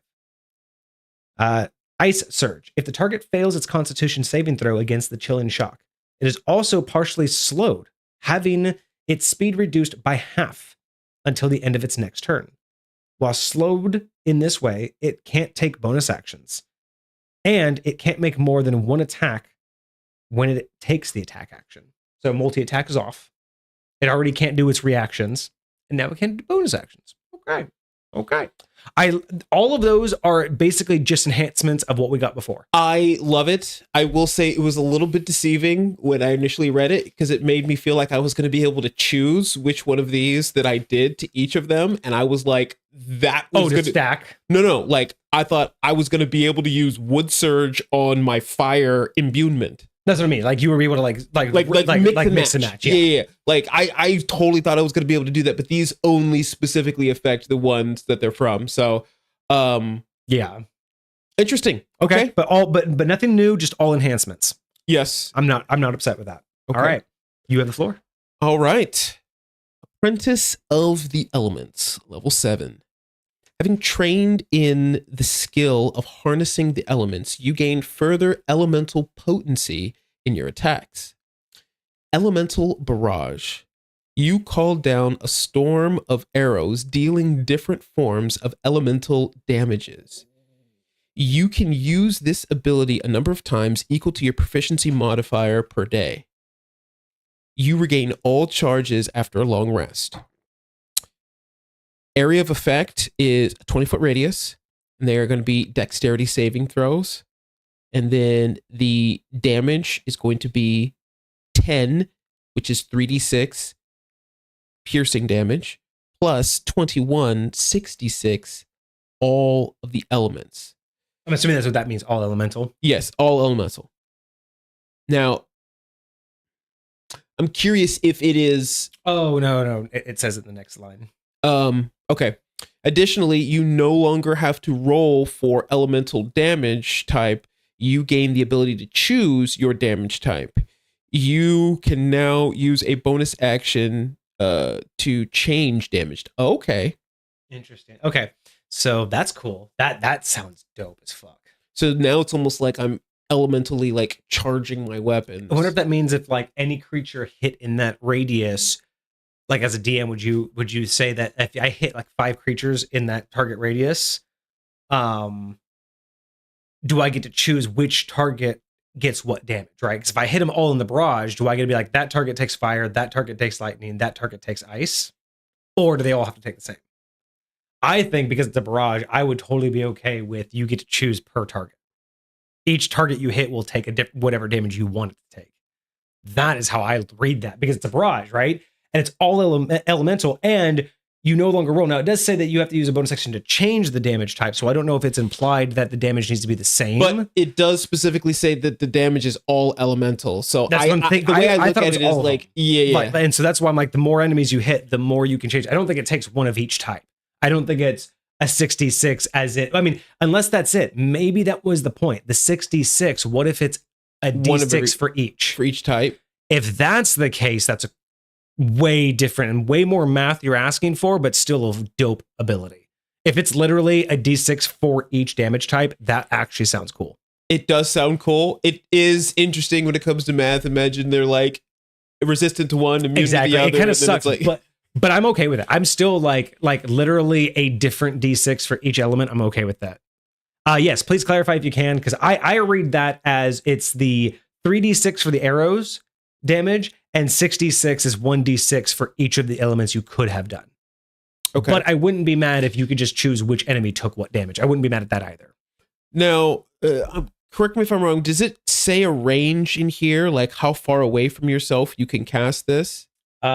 It's when you hit an enemy, so I'm assuming that's the whole So point okay, so it's whenever. Okay, I'm assuming this is like with my bow and the arrow. elemental potency of your attack. So it's when you hit an enemy. So that's why I believe this one was preference with it could be melee or ranged. So it's flavor to go either direction. So you just do this regardless of if it's an arrow either or not. It bursts out from your target. Yeah, got you. But that's or why it says arrow rain from your target, but it doesn't hit you, right? It like it does like some of them, or no, that was the other one that wouldn't hit you. But yeah, so this one, yeah, you would either like rain it down on you, or I'm assuming you could melee hit them with this. Well, this one's calling down a storm of arrows, but I guess it could be centered on you. So like the way I look at, especially because it's called a barrage, like because it could be a barrage down, but it could also be like a barrage attack. But I imagine that barrage like sending like elemental shrapnel. Right? Like imagine you see... Okay, yeah. It is 66 is 1d6 per element. So they take all of the elements, a d6 of each. Got you. That's cool. I like that. That's dope. Okay. Cool. Beautiful. Moving on to level 11. The Strider. Yeah, definitely meaty in the words, but like I see the value of both of them still. Yes. So now with level 11, we get Primal Wayfaring. You gain environmental attunements that help you navigate and survive in the wild. Whenever you finish a short or long rest, choose wood, lightning, fire, or ice nature. You gain the exploration benefits of that element until you finish your next short or long rest. That's cool for a ranger. So you get to change your terrain type, basically what terrain type you can travel through. That's cool. I like that. That's wild. Wood is earthly resilience. You have advantage on wisdom, specifically survival checks, made to forage or navigate in forests or dense vegetation. You can also cause minor growth of plants, such as creating temporary shelter from vines or coaxing bushes to produce edible berries. In combat forest terrain, if you fight in an area with an abundant vegetation, as determined by the DM, the first time you use your wood infusion each turn, the target has disadvantage on its first saving throw against that infusion. A little bit on the asking of the DM, but I totally get the contextual. Sure. Lightning, Sky's favor. You have advantage on wisdom, survival, or intelligence nature checks to predict weather and navigate open plains or stormy areas. You can also produce small static sparks to ignite campfires or send brief visual signals. In combat, stormy conditions. If you fight outdoors under stormy skies, DM discretion. The first time you use your lightning infusion each turn, if the creature fails its dexterity saving throw, it takes additional lightning damage equal to your wisdom modifier. Not a lot, but good at low levels. Fire, Ember's Comfort. You have advantage on survival checks to navigate deserts, volcanic regions, or areas of extreme heat. You can ignite small fires instantly and keep them stable like a campfire or torch, even in windy conditions. I kind of would have liked to see two different versions of starting a fire. Like I didn't need to see two ways of starting a fire. Sure. I get it. It's survival. In combat, heated environments. If you fight in an environment infused with intense heat or flames, such as volcanic caverns or burning forest, the radius of your fire's infusion explosion increases by 5 feet, and creatures that fail their saving throw take an additional fire damage equal to your wisdom modifier. I'm loving this like connection to the environment. Yeah, especially as a ranger. Especially as a ranger. So Ice, Frostwarden's Cunning. You have advantage on wisdom or on survival checks to navigate icy tundras, glaciers, or snow-covered terrain. You can freeze small amounts of water, preserve food by chilling it, and purify snow into drinking water. In combat, frigid conditions. Drinking water is dope. Yeah. If you fight in an environment of intense cold or ice, the first time you use your ice infusion each turn, creatures that fail their saving throw have their speed reduced by an additional 5 feet until the end of their next turn. This is really great because, again, it's constantly adding on what we already have, but it's not making any one thing OP. It's just giving little breadcrumbs of, I feel like I'm getting more powerful, but I don't feel like I'm just suddenly like on a new level. Sure. It's just like, yeah, I'm getting an extra 5 feet here. I'm getting a little extra damage here, but it's all based on me still having to use my core features. Sure. That's what I'm taking away from this so far. All right. That's it's definitely hitting the synergy button. Yeah. All right. Next, our level 11 ability, Elemental Journeyman. Having a better connection to the elemental planes, you have a better understanding of the elements you're utilizing. Your traits and features gain the following benefits. You can cast the spell Conjure Elemental as an action 3 times a day. You can use this feature again after a long rest. That's wild. I love it. I'm so here for it. Absolutely love it. Next, you gain the Elemental Adept feat, and it applies to all the elements instead of selecting one. Wild. Wait, hold on. What? The Elemental Adept. When you gain this feat, choose one of the following damage types: acid, cold, fire, lightning, or thunder. Spells you cast ignore resistance to damage of the chosen type. In addition, when you roll damage for a spell you cast that deals that type of damage, you can treat any one on the damage as a 2. You can select this feature multiple times. Each time you do so, you can select a different damage type. So it gives this automatically applies to all elements instead of just the one. So it just automatically, you ignore resistance, you treat ones as 2s. On all of those damage types. Anytime 1, 2, 3, 4, 5. So that makes barrage even more devastating. That's clutch. That is clutch right there. And it is, again, building on what you already have, like a lot. Ooh. Now, my question would be to you as a DM, just to help us understand what's going on. If my spell of Conjure Elemental, does that Elemental Adept count for any elemental damage my Conjured Elemental does? I know I said elemental a lot.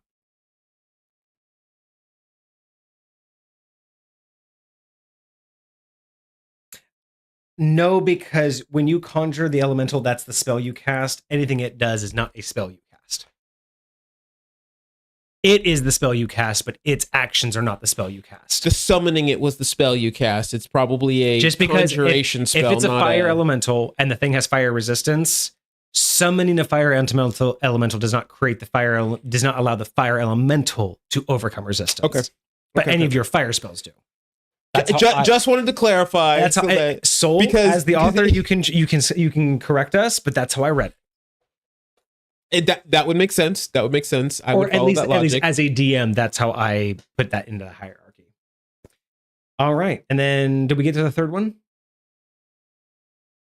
Oh yes. The last one. Your elemental barrage ability damage increases from a d6 to a d8. Now does 13 3d8 piercing damage. Okay. Elemental barrage. Now it does 6d8, so you're increasing the die, but still one of each. I like that. I like that. So it's still 6 die, but they're going from a 6 to an 8. I like that. And the average damage doesn't increase a whole lot, but the potential damage does increase. And I 100% agree with you, Marty. At level 11, being able to overcome all of those resistances and being able to flip a 1 to a 2, so basically never failing, that's hella strong, but I'm kind of here for it. Like with everything else this is giving that, that's what I said. That's why I said clutch. Like at first I'm like, I definitely felt like I was leaning, but now that I see this, I'm all on board. Like early game, the Strider probably had it, but it's once something we get that like this, kicks to like high gear at level 11. It's the thing that makes you feel like, oh, it was worth the wait. I'm so glad I did multi-class. Yeah. Okay. Last ability, and then we get to everyone's favorite part, the voting. Ooh, this one's got 3 pages of pictures afterwards. Oh, jeez. Okay. I had to include the beautiful art. It was included with it. So that's totally cool. Okay. So the Elemental Strider at level 15 gets Elemental Apex. Okay. It's a cool name. Okay, I like it. Your command of the elements reaches its pinnacle, enabling you to combine elemental forces into devastating strikes. I like the word combine here. Dual infusion. Once per turn, when you use your elemental infusion, you can expend 2 uses of it at once to apply 2 different elemental effects to the same weapon attack. On hit, you must call which infusion you're using first, then apply the first element's damage and effects, including any saving throws, followed by the second. I like that terminology. I like how we're thinking through that. If both elements require a saving throw, the creature that fails the first save makes the second save with disadvantage. I love when they just work, especially if like it's that. back to back. You're just like getting hit with a 1-2 punch. Disadvantage makes so much sense. I 100% agree. Elemental Crescendo. When you use a dual infusion, the swirling energies left behind empower your next strike. The next time you take the attack action before the end of your next turn, you can use elemental infusion without expending a use. So you use 2, but you get 1 for free. Use 2, get 1 free. Yeah. Buy 2, get 1 free. That's kind of baller. Yeah. That's kind of baller. Now, so I'm actually curious, Hecate, can you confirm, does that mean that the second one, is it also a buy 1, get 1 50% off on the duel? So if I use 2 to do a dual infusion and I get 1 free, does that mean I get a dual infusion half off? Is it actually a BOGO? You see what I'm saying? Because if it takes 2 infusions to do dual infusion, so I burn 2 instead of 1, and then I get a free 1, can I burn it with just 1 with my freebie and get another dual infusion? So every dual infusion after that only costs 1? I would say no, especially with the way this is worded. Especially, I just wanted, and I wanted Hecate to confirm that, but you see what I mean? Is that means that you could stack dual infusions back to back to back. But this and it only says burn you one get at a to time. use 1 without expending a use. But it says specifically you get to use 1. That's what I'm saying. So I don't know if he would allow adding 1 to then do a dual infusion for the price. But yeah, I don't know. So Hecate even says no stacking. It is, you can do a duel and then 1, or a duel and a duel, but you can't get buy 1 get 1 half off. You can only do a buy 1 get 1 free. So the way this reads, both of these are, well, I guess dual infusion is active, but the elemental crescendo is like a passive ability that's just constantly a part of dual infusion. Yes, it's just the additive of when you've used dual infusion, this will happen immediately afterwards. So that's kind of cool. I don't mind. So basically dual infusion allows you to combine 2 and then gives you a backup extra 1. I mean, it kind of gets rid of the whole needing to, if you have if you can attack right away, like it kind of gets rid of burning 2. Well, it's the way I look at it is you're literally getting a singular free use of your ability because you're using 2 of them in 1 turn, which is cool. Being able to do 2 of them with that type of action economy, and doing whatever additional damage you might do with that's added onto that, but also being able to do another one next turn. So it's like I expended theoretically a use for each of them that I used, and now I get 1 more without having to expend 1. So like it's a net gain. It's not a whole lot. They say it's once per turn. That's a wild apex. I can do that every turn. I know. I can do that. I like now, it, granted, but for a ranger, you can only do that as many times as you have the points for it. But still, for a ranger, I'm all here for it. Yeah, 15. Yeah. Okay. And we end with, by weaving multiple elements together in a single blow, you truly embody the fury and versatility of the natural world. Wild, wild, wild. All right, Conclave has the floor. All right, finally, Master of the Elements, 15th level. You have mastered the elements, now able to stand par to monks of the elemental hands and storm herald barbarians. Throwing some shade. Your mastered traits are as follows. Elemental Master. All of your elemental damage gets maxed out. Weapons, spells, etc. So that 6d8 is guaranteed max damage and passes right through resistance. Wild. Damn. You can cast Conjure Elemental an amount of times equal to your proficiency modifier. I'm okay with that. I'm okay with that too. Because I'm assuming you can still only get 1 at a time. I'm assuming you're not going to flood the battlefield with 6 of these. Or I guess it can. I know. Maybe you could. Maybe you could just flood the battlefield with them. Let me look. If it's not a concentration, then you probably could. But the elemental damage getting maxed out is fucking clutch, though. Like that's right here. huge for a capstone. Just guaranteeing max damage on the extra damage. And if you can get multiple conjure elementals, that's brutal. Insane.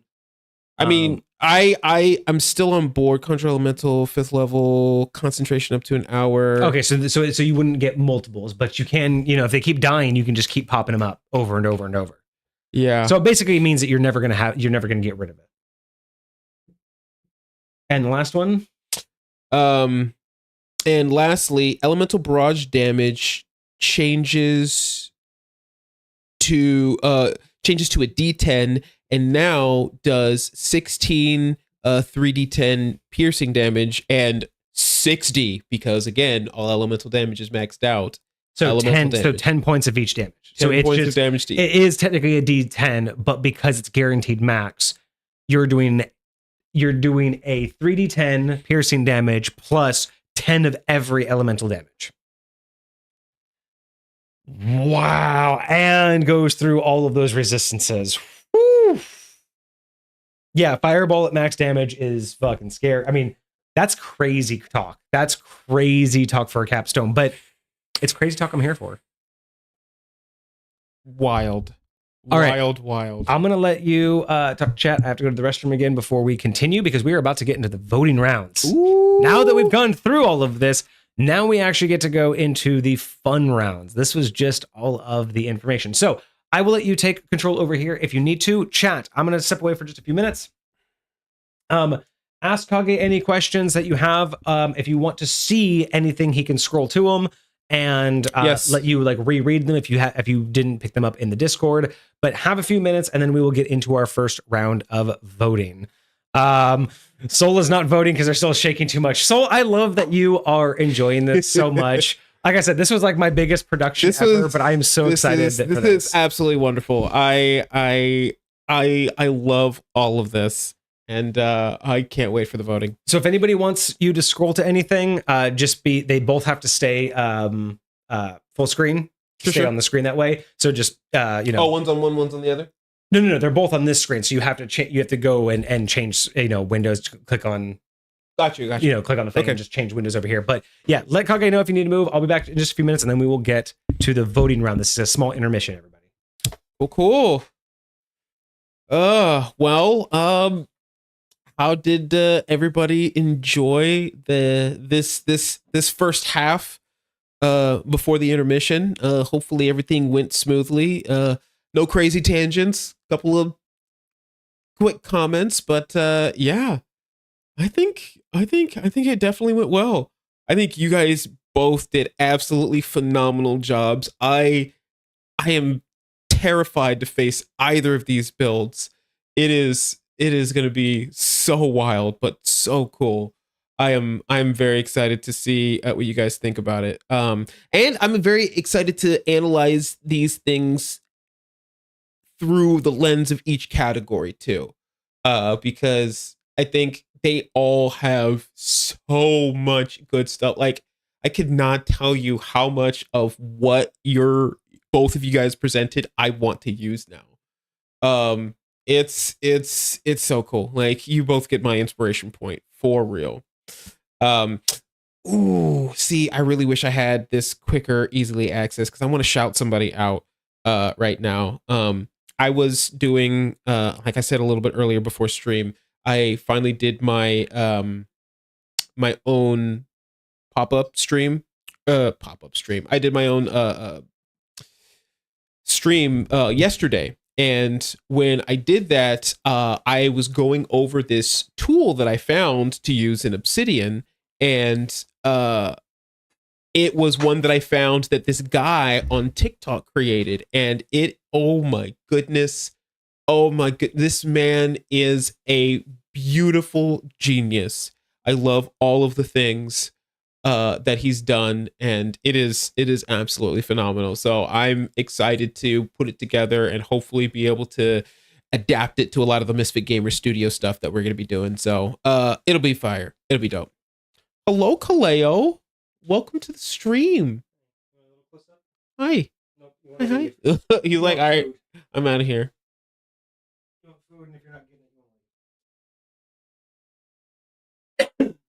Beautiful. All right. How is everybody out there? Vortex is an elemental familiar of the void. Exactly. Love that little man. Absolutely. All right, how are we doing out there, chat? How is everybody? Anybody have any questions? Anybody want to see anything before we get to the voting? Does everybody have it in your head? Are you comfortable with these builds? Can we move on to the voting rounds, everybody? Hello. Oh my God, Honor. Thank you so much for the raid. Raiders, welcome. Welcome, my friends. Soul, if you were nervous before, you better be nervous now. Let's Oh go. my gosh, let's go. They're coming White in. Fox raid incoming. Well, we are here for it. Thank you so much, All Out. Thank you so much, Honor. Another raid area. Oh my God, 2 raids in a row. What is going on? In the world? Hey, thank you so much. What is going on? Oh my gosh, we come back from an intermission and we get raided twice. Oh my Get outta gosh. here. Hello. Thank you so much for the follows. Welcome, Dragonsburn welcome. Faye, thank you so much. Dang, we blowing up Oh out my here. gosh. You're the GM, Honor is my player. Thank you so much. Well, oh, that's crazy. You guys were both streaming. That's fantastic. Oh my gosh. Oh, that's awesome. Thank you so much. Thank you. Well, welcome to our stream. We're doing a very special stream today. We have 2 of our viewers that are in chat right now, Hecate and Soul. They're doing a bit of a contest right now. As you can see, Subclass Showdown, they have submitted 2 Ranger subclasses, and we're in the process of deciding who wins. We just went over both of them and all of their abilities, and we're actually just about to get into the voting round. So if that sounds interesting, I know that you missed a lot of the build up, but you're still free to vote if you want. And yeah, we can. Oh my gosh, thank you again so much for the follows. Thank you, everybody. Thank you, Raiders. But yeah, we just went through everything on the 2, and we're about to get into our voting rounds. What do you think, Vortex? Do you think I should post these links in our Twitch chat so some of our new guys can take a look? Yeah, you know what? If everybody's going to stick around for a little bit, if you want to be part of the voting, yes, we will go ahead and post the links that are normally in our Discord, but we'll post them in the chat real quick. If anybody wants to catch up real quick on both of these subclasses and you want to participate, we are going to have a couple minutes for each of the votes. Yeah. So exactly. yeah, feel free. If you want to join in, you can also join into the Discord, but we may take a second to onboard you. Our onboarding process is a little bit messy at the moment, so bear with us. But absolutely, if you are interested, we'll get those links in chat here really quickly. Kage will get those, and then you can kind of catch up on what we're voting for. All right. So let me take those down, and here we go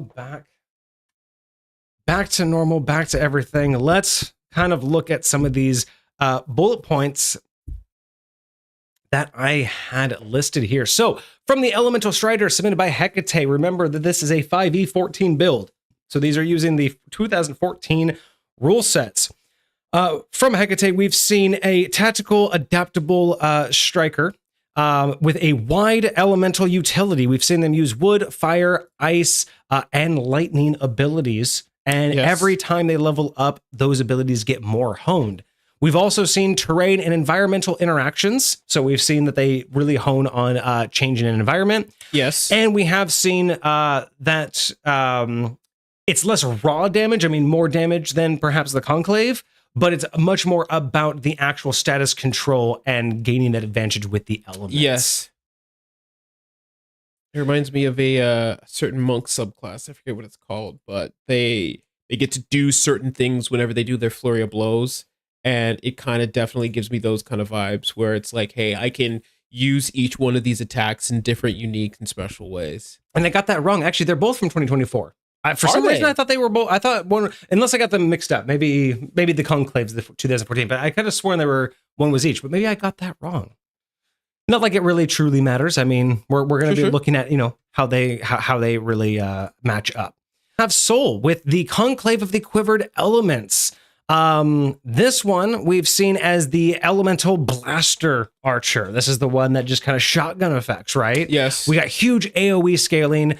We've got the elemental variety because it constantly does massive amounts of elemental damage. Instead of picking and choosing and upgrading those particular skills, this is just shotgunning everything out there and seeing what sticks. You specialize whichever spell types you could throw, but whatever it's going to do it good. Exactly. We got summons because we got our familiar as well as elemental summons. That's true. We got cast through your familiar. We got that area denial and we got that range control because again, it's made for melee. It's made for range. You can do the barrage, which covers a whole area. So we got a lot going on there. And then of course, add elemental battlefield presence. This thing is just constantly putting elements out there, not in its attacks, but on the battlefield itself.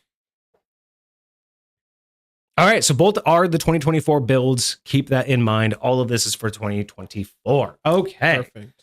So everybody, let's go to, there we go. So the links are in chat. So any of the new players, anybody who came in through the raid, if you want to keep up, the links in chat will lead you to each of the builds. Quickly review and summarize while we go through, and you can join in on these votes. There are some prizes for the participants. So you can now choose their fate. And maybe some of these guys will be the beneficiaries. Maybe they will. All right. And at any point, if anybody wants to relook at any of the builds, if you want us to recover any of the abilities, the descriptions, or those bullet points, just say so in chat, and we can always do that anytime through this voting process. All right. All right. What is category Uno? We bring up the score. So the score is now back in the middle, as you can see. Score is now 0-0. Real quick, we will go over for everybody that's new. The mechanics of this are a 5-round best of 3 voting system. It is going to be an A-B voting. So each round you are going to be provided a prompt, and you are going to choose which subclass you think wins. We will do 4 primary rounds, and if necessary, we have a tiebreaker round. So that is what we are going to be going for. Round info, as you can see on screen, we're going to be looking at everything from how well does it meet the prompt, how original is it, what are the feats and mechanics like, and then round 4, we're going to have some fun looking at how does it look in game. That's still a surprise up. And for everybody that's new, here are the prizes. The winner will get 10,000 high points, which is our channel currency for things that for like contests and things in the future. The subclass that wins will be featured in one of our future publications, whether it's our ADMG, which is our Advanced Dungeon Master Guide, or the APH, which is the Advanced Player's Handbook, something that we're working on right now. And they will also be able to choose the selfish option, which is taking 3 months of a free subscription to the channel if they want to save some money, or they can have us spend a little bit more of our money, and we will gift out 5 gifted subs to the community. So that is what they are vying for, and that is what you are also voting for. Those are the rules, and now we are moving on to the voting. All right, everybody, are we ready? Voting round number 1. Let me make sure. Yep. Just want to make sure I touched everything correctly. Just built all of this. Boom. Voting round number 1, everybody. Prompt integration. Does it feel like it belongs? You are voting on how well each subclass fulfills the prompt, their thematic cohesion, and is it coherent and fitting for a ranger? Poll is going up right now. Can you... I don't know how easy or difficult this would be for you. Could you read the prompt for us one more time? Of course.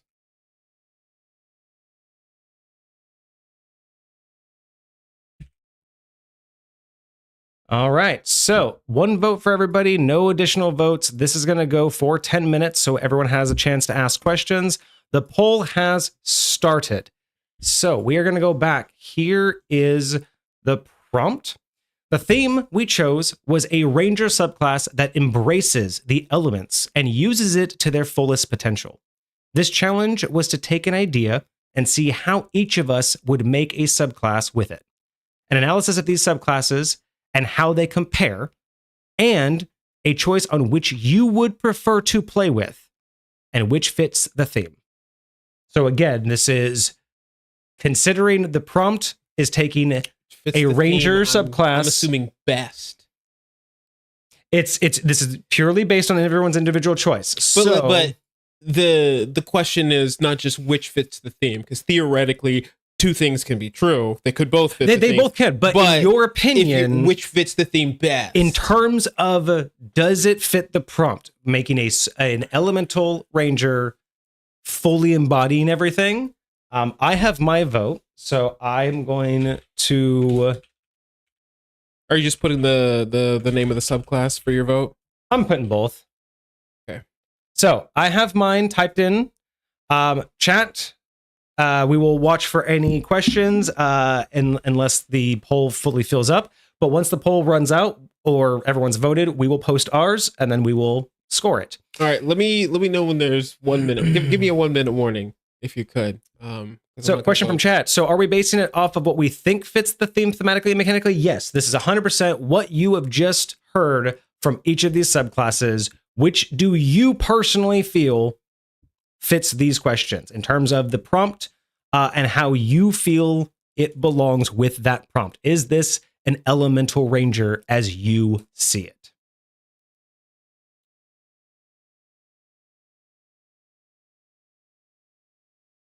And remember, we have 4 main rounds, and if there is a tie after 4 rounds, we will have a tiebreaker. So put your personal ideology. Which one do you think actually fit? Which one hit the sweet spot for being an elemental ranger that really embodies utilizing the elements to their full potential? Again, this one's specifically to the prompt.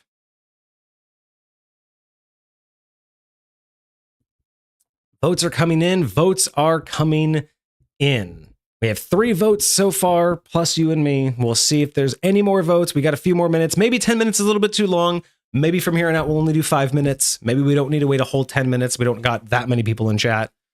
I see some of the raiders have already left. No big deal. That's okay. Everyone has a busy night. We really appreciate the raids. We appreciate everybody who stuck around for as long as they did. But we have a couple votes still out there. As not everybody has not voted yet, so we will wait just a few more minutes. But I feel like if at the 5 minute mark, if we don't get any more votes coming in, we'll cut it.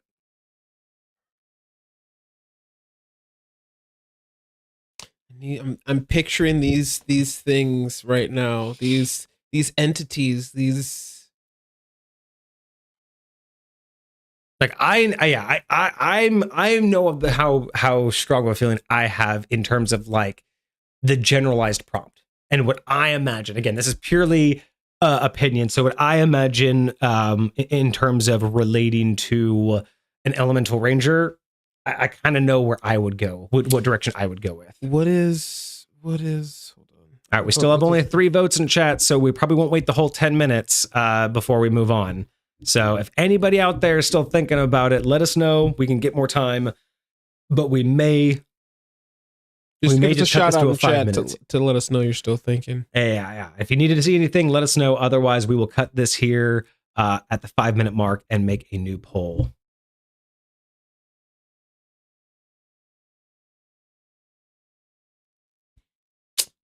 And so everyone can remember for the scoring over here, Hecate submitted the Elemental Strider, and Soul Collective gave us the I don't like this game anymore. I like them both too much. All right. Well, I haven't seen any new votes come in. It seems like everybody in chat is quiet, so everyone seems to be happy. I'm okay submitting my vote, and we can. Soul's just not having it. But this is only round 1, Soul. We got plenty more rounds. Don't sweat it just yet. Don't sweat it just yet. All right. Are we ready? Should we cut it now? Should we just do 5 minutes? I'm ready to post mine. Let's. All right, you ready? Let's do it. 3, 2, 1, post. Ooh. I voted for the Elemental Striker. You voted for the Conclave. And chat voted for the Elemental Strider. 3-0. So that means that Hecate wins the point for round 1. Well, you mean 2-1, right? No, 1 point. They won the round, so it's 1 point for No, round I one. meant you said 3-0. Never mind. Oh, I'm sorry. Yes, right. 3-0 in chat means the chat gets one. So it's a 2-1 win. 1 point for scoring. Yeah, it's a weird thing, y'all. Let me. All right. So Hecate is 1-0. All right. Okay. But it's not over yet. It's not over yet. I killed the vote index for. Oh, vote. Hold on. Vote in the active poll on the given channel. Vote index. Vote index. Vote for the. Oh, no. I have to. Okay. I can't kill the vote early. So, okay. No more 10-minute long votes. We just have to wait for that vote to go away. How long did we wait for this one? 5 minutes. Okay. So, yeah. We'll let this one run out. Okay. So far, so good. That was round number 1. Okay. For voting. So we will take that away. Does anybody have questions? Does anybody need anything while we're waiting for the timer to run out? Does anybody have anything they want to recover for us to go over? Anything like that? So I'll just say this was really, really hard for me because if you go back to what we were voting for, like the does it fit the theme? Does it they do in very, very different ways. Mm-hmm. That's the beauty of it. And that's why believe me, I struggled with figuring out whether to do like a point system, but at the end of the day, if there's only two options, it doesn't matter whether one had a 3.5 and the other had a 3.6. At the end of the day, one of these is going to have a higher score. That's what it's like. I feel like I'm in the Olympics and I'm scoring and that's the thing is 5.9, 3.2. It doesn't give credit when it's very, very close, but I'm hoping that that's the point. I'm hoping that it shows in us that we're struggling to make the decision. Sure. Because you can't show off that someone only won by a point value, but at the end of the day, they're really, for simplicity's sake, like you said, there can only be one winner. You know what I mean? So that's why I designed. You'll see how these rounds evolve. You'll see I try to make it I try to give the most value as possible for each vote. I really try to make sure that without a scoring system, we were really doing the best we could. So believe me, as this goes, we'll go. It'll get better. So far, no more new votes. So again, Elemental Strider will take it. We are 10 minutes is far too long. This is excruciating, chat. Why did I do 10 minutes? Oh no. Oh no.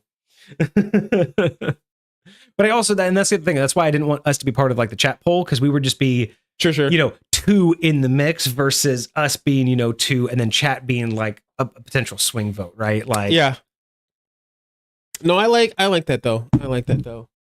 I'm enjoying this. Can we pull up the rounds? You're trying to see when to post a statement I thought of. Yeah. Do you just want to see what the rounds are all about? Yeah. I can do that. Good sir. Give me one moment. It is under the rules and the round info. Boom. There you go, sir. So this first round is the prompt integration. The next round is originality. Third round is features and mechanics. And the fourth round will be in action, seeing what these would be like in game. Right now, I think we are at the 1 minute mark. 1 minute left? I think it's 1 minute left now. We're almost there. Chat. God bless America. Oh, bless America. So unless the other 10 people in chat want to suddenly vote, I'm pretty sure we're done. I know, right? It's all of a sudden Conclave just swings the vote. Okay, no more 10 minute long. There we go. Votes are in. Elemental Strider has round 1. Okay. Moving on. Hopefully, Soul, you have what you needed for what you were looking for. All right, everyone. Round 2 voting. Round 2 originality. Have we seen this before? You are voting on the innovation in subclass mechanics or narrative theme. subversion or reinvention of familiar archetypes, and boldness in design. Did they take a creative risk? This one is probably going to be the hardest one to do, in my opinion. That's so weird. That's so weird. That last one was really hard for me.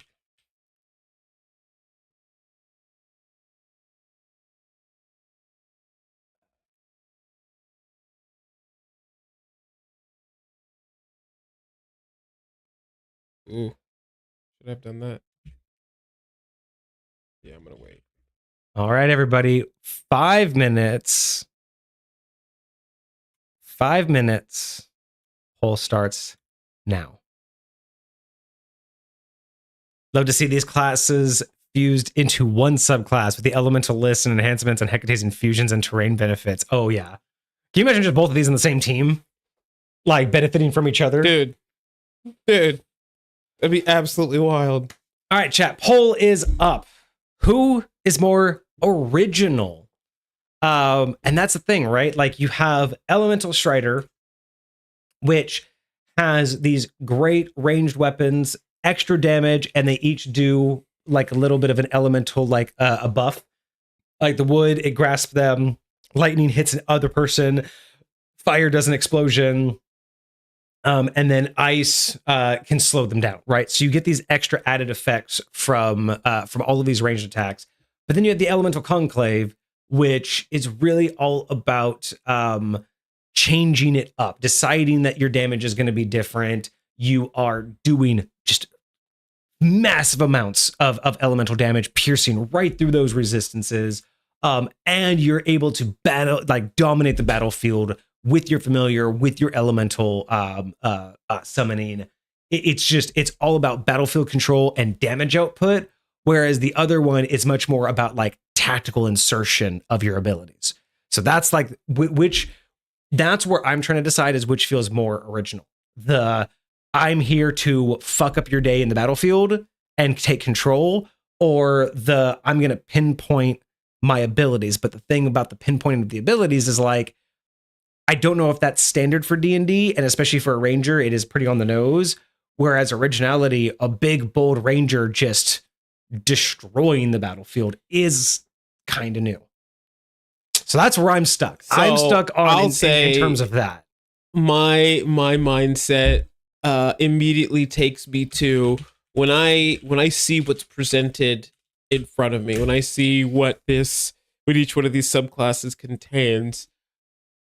Have I seen this before? Like you said, is it something that already exists out there somewhere in another form, yes, or is this something that I feel like the author birthed? Mm-hmm. Right? Like that to me is where my mind immediately goes, and so it is definitely a challenge, but I love what you guys did with these. I think that they are so cool, and there are so many things I want to do with both of them. But yeah, this is fun. This is a lot of this is good stuff. I'm glad that you guys chose to do this without like any sort of prior discussion, just like the blanket prompt, and then just let your minds go, because like the directions that they went were so unique and so different. I'm very glad we're getting the opportunity to see them both. Truly. I couldn't agree with you more on that last note you made, because honestly, this would not have been the same had these just happened on different Mondays and we just reviewed them differently. Sure. Never would have gotten the same insights. 100%. Yeah, and I love that you guys, because I believe, if I remember correctly, they shared the prompt and they shared each other's descriptions, and that's it.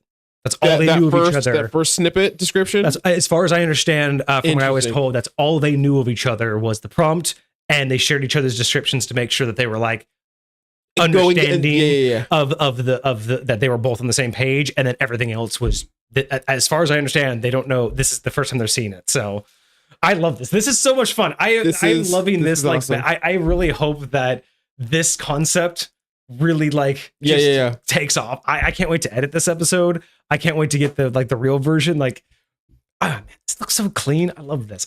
Okay, absolutely beautiful. Do you have yours? I have mine written in chat. I do have mine. Chat's 50-50. Come on. There were 3 votes previously. There's only 2 votes now. We are down to the last 30-40 seconds. Chat, someone in chat has to vote. There has to be another vote out there. We only have 2 votes in chat. Come on, chat, it's down to the wire. We are down to the last 30-40 seconds. Where is that third vote? Where is the swing vote, chat? Swing it. Swing it. Come on. Okay, so you should prompt first description and images. Okay. No swing vote. Oh, chat is going to go 50-50. All right, 3, 2, 1, post. Oh, look at that. I voted for Soul. You voted for Soul. The Conclave gets the originality because even though chat was split, doesn't matter. We were of 2 out the of same 3. mind. It still goes 2 out of 3. So that's okay.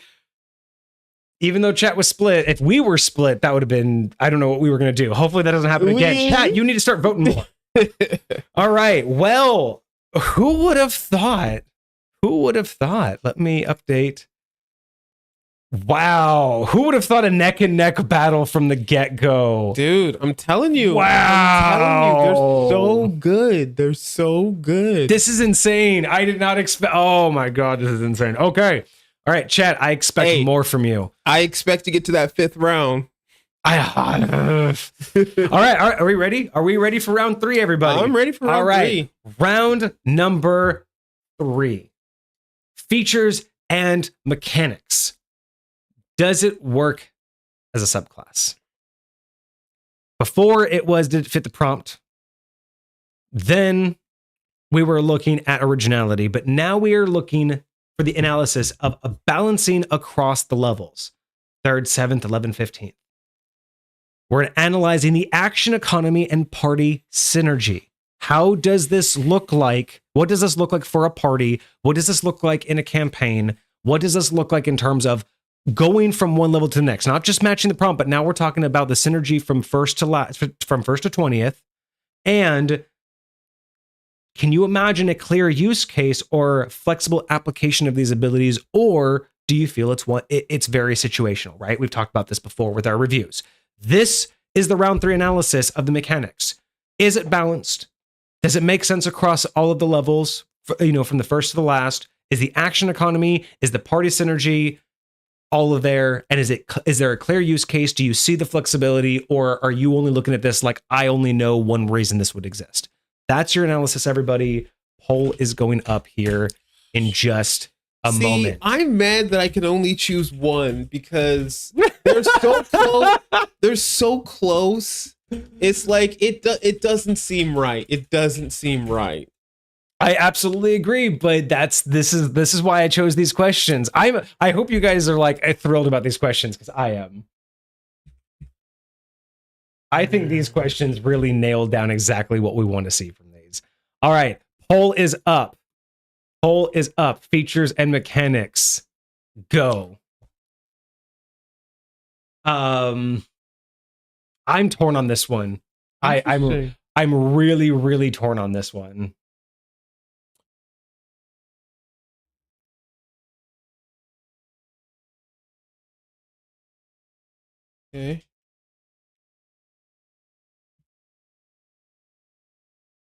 Okay. Okay, I got my vote in. I know what I'm voting. It's not easy, but I know what I'm voting. It's not easy, but I also know what I'm voting. I think the only thing I didn't get to do was a visual of who voted what each round. I don't have a layout of who I voted for round 1, who you voted for. Okay. I didn't have time to Is that something in. you'd want to put in under the bullet points or something like that? Yeah, or just maybe something I can just pull up and it just shows it, because I like the just the plain score that's in the middle. I just couldn't get an ongoing one that looked good. Yeah, then a little chalkboard with the little tally marks or just the names, and it's every round and how many, where you got your scores. That's why we're putting them in chat so you guys know and you guys can go back and see what we voted. We can also pull the information later and make a little grid. But I just couldn't get a visual sure for the stream.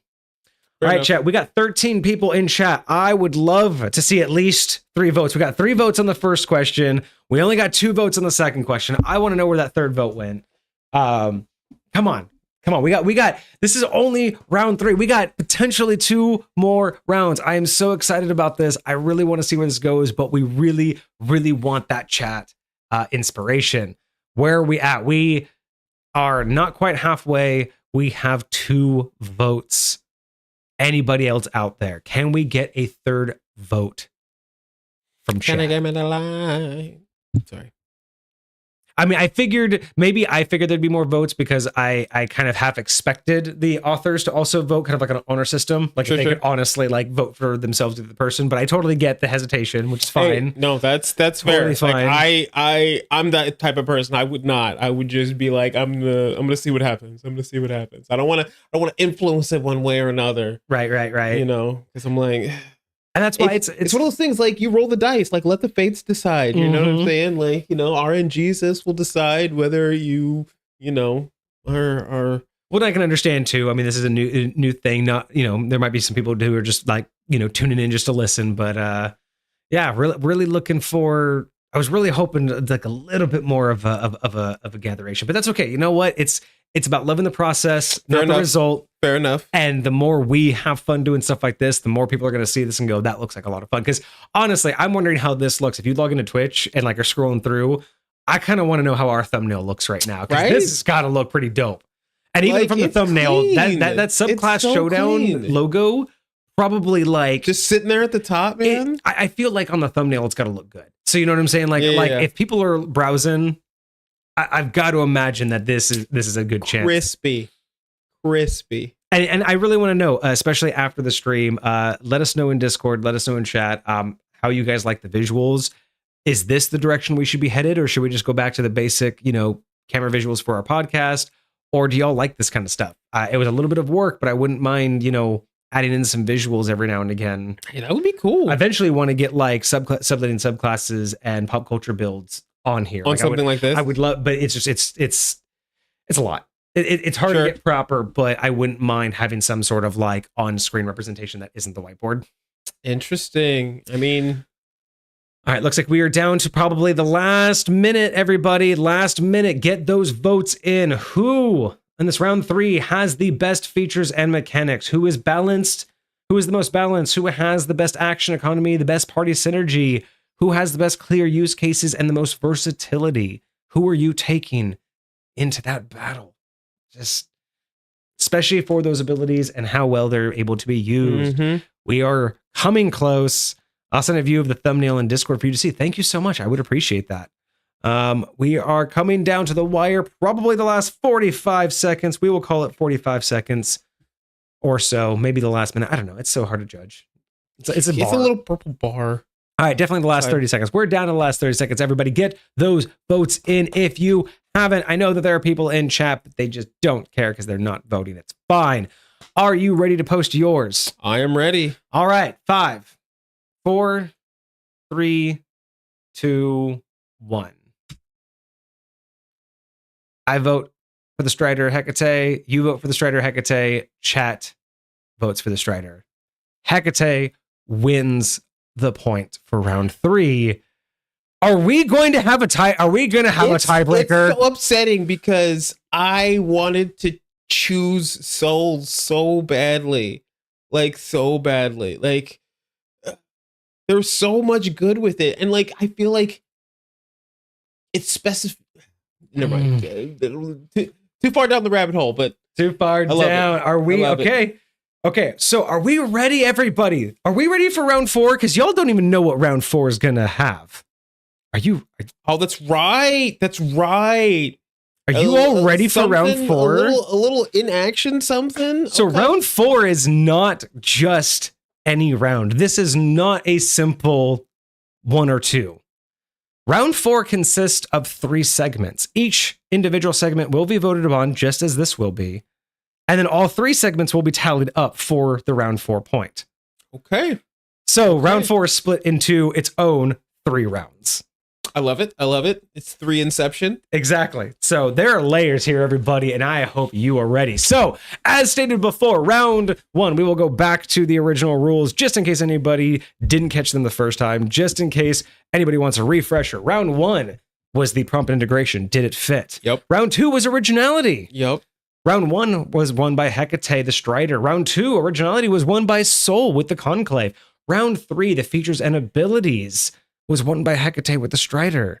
And now round 4, remember, was the inaction. How are we going to do that? Well, we decided we couldn't do it live. That would be almost too difficult. Fair enough. Much time constraints, too difficult to do. But I was able to find what I think is an acceptable alternative. All right. Let's Round 4.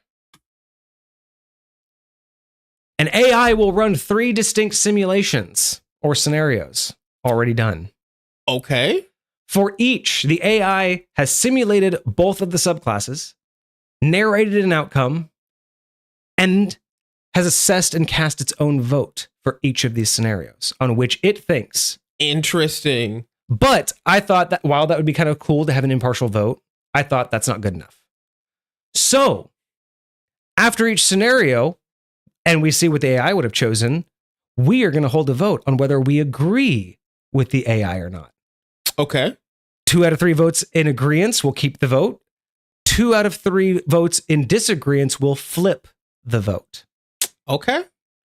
So Fair each enough. of the 3 scenarios, one of the characters will get a point, and 2 out of 3 won scenarios will win you the round. Okay. Does everybody understand? Does everybody understand how this is going to work? There's 3 scenarios the AI has run and voted on. We are going to listen to them. We're going to listen to the scenario, listen to how each character prevailed, Handled it. and the AI will give a vote. And then we decide if we agree with the AI or not. Not your own vote, but you're going to agree. If you agree, you want to keep the AI vote. If you disagree, you want it to change. Okay. A little bit of a dynamic change. I thought it helps add in the impartial vote without making other people feel like their choices got nixed Sure. because of an AI. I mean, to be honest, it's the same thing. Like you're definitely voting whether you vote for this one or you vote for that one, you know. So All right. I'm here for it. We're going to be fighting various homebrew submission monsters. That would be fantastic, but no. Okay, so if everybody in chat is well aware of how this round is going to go, let's begin.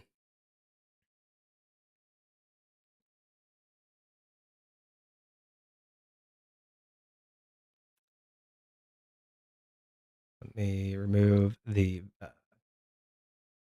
score. No, hold on. All right, everybody. Let me pull up my other page because this will be a lot easier. So, AI Arena Simulation number 1, the Gauntlet Above. This is the setup. All right. Scenario setup. Far above the world, in the shattered ruins of an ancient elemental observatory suspended by stormbound chains, a planar rift pulses violently. Winds tear through exposed stone. Arcs of elemental energy fracture the air. An unstable magic surges across levitating platforms. The Guardian of the Rift, a wind-forged sentinel, a creature of sentient storm, shifts the terrain with each movement. Gravity lurches, lightning crashes, spells misfire. The party is split. Only those who can master the elements in chaos will survive. Okay. I'm excited to see how these guys attack this. That is the setup. Let us see how the elemental Strider prevailed. The elemental Strider, submitted by Hecate. As the storm rages and the battlefield splinters, the elemental Strider immediately attunes to the environment. Sensing the violent air pressure and surging ley currents, they tap into lightning infusion and lash forward, releasing forked arcs that dance between the platforms. A secondary bolt leaps across a crevice, disrupting a flanking elemental spawn. Moments later, A shift in pressure signals on incoming collapse. Swapping to wooden fusion, the ranger roots themselves within withering tendrils, anchoring to stone and yanking a falling ally back from the brink. As conditions worsen, the Strider pivots again, this time to Ice Surge, freezing the mist to form a stable platform mid-jump and halting the Sentinel's advance with a speed reducing blasts. Their dual infusion triggers at a crucial moment, layering fire beneath lightning to sear and shock the enemy, forcing a failed save that staggers it. Despite the chaos, the Strider thrives, adapting in seconds, elemental fury dancing through every motion. I also like I also like how the AI twisted the use of the wood on its own on the caster and ice, but but using the wood to grapple yourself so you don't fall instead of grappling an enemy, and using the ice to create a little platform you can freaking jump on. The AI took that into place I didn't expect it to. Yes, but I do like that. I do like that. So that was how the Elemental Strider prevailed. Let's find out how the Conclave did. Conclave by Soul, simulation outcome. The Conclave Ranger opens the battlefield by sending their elemental familiar into the air, using it to bank the Sentinel's attention while knocking arrows from a high perch. Calling upon elemental barrage, they rain down a storm of mixed energies. Fire, lightning, acid, all exploding across 3 platforms. As the wind howls, the Ranger calls upon their Conjure Elemental, manifesting a magma brute that clambers through the debris, drawing heat towards the Sentinel and anchoring part of the battlefield. As the terrain destabilizes, they adapt, switching to cold damage via the bonus action, slowing the Sentinel's approach. Their arrows curve around obstacles, strategically denying space and damaging both Guardian and terrain alike. They finish the barrage with a perfectly timed Thunderbolt shot, collapsing a levitating bridge beneath the Elemental's reinforcements. The result? A storm answered by a storm, range devastation and summoned presence defying the flow of combat.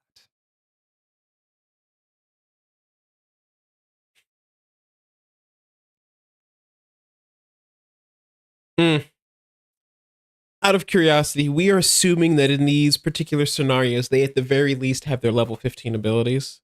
It sounds like it. Yes, it's sounding like it's taking all accounts, as far as I can understand.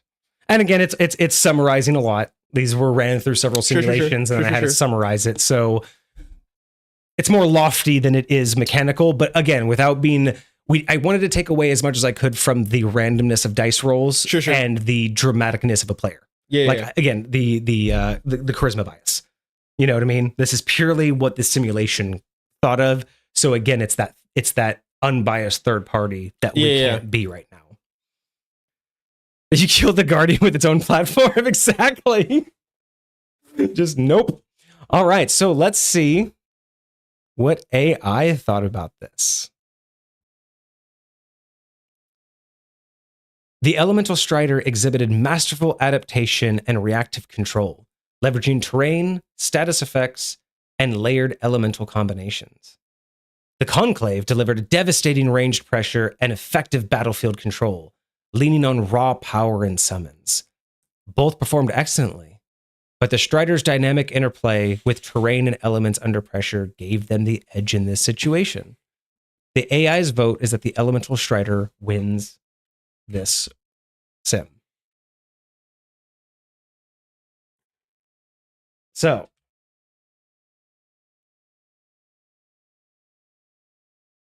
is this just the vote is now agree, disagree instead of correct one versus the other?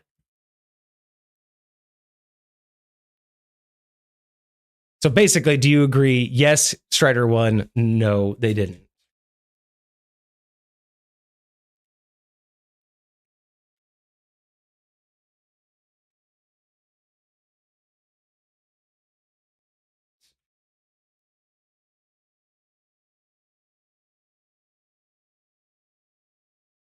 All right. So here we are, another 5 minutes. Poll is out. Do you agree with the AI sim? Did the Strider win? Yes or no? Flip the vote to Conclave. Okay. Oh, I set up my responses to be like agree, disagree, but it's fine. Just agree, for when Strider, you and I paced. agree, Strider won. No, the Conclave won. Oh,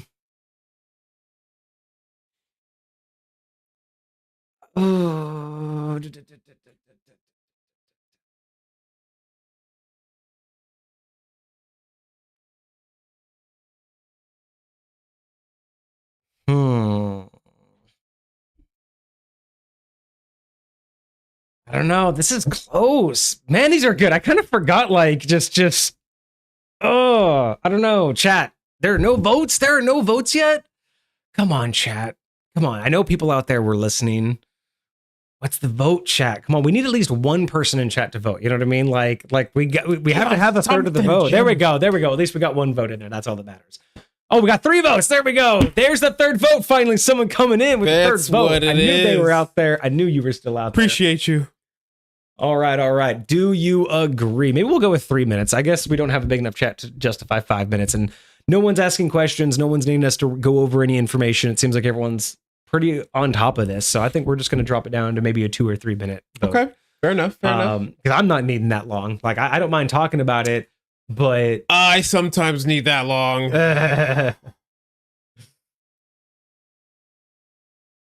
Yeah. Currently in the lead overall in points. Let me show you. Vote or score. Where's the score?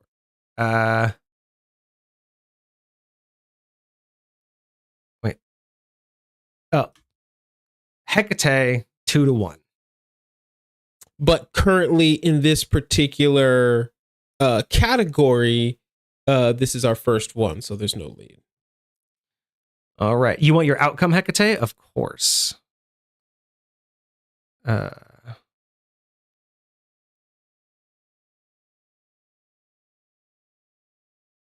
wait, no. Excuse me.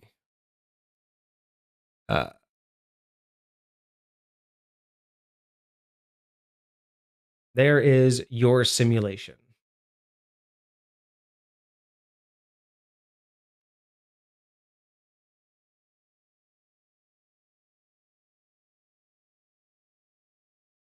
Wait, hold on. Yeah, ASM1 Hecate.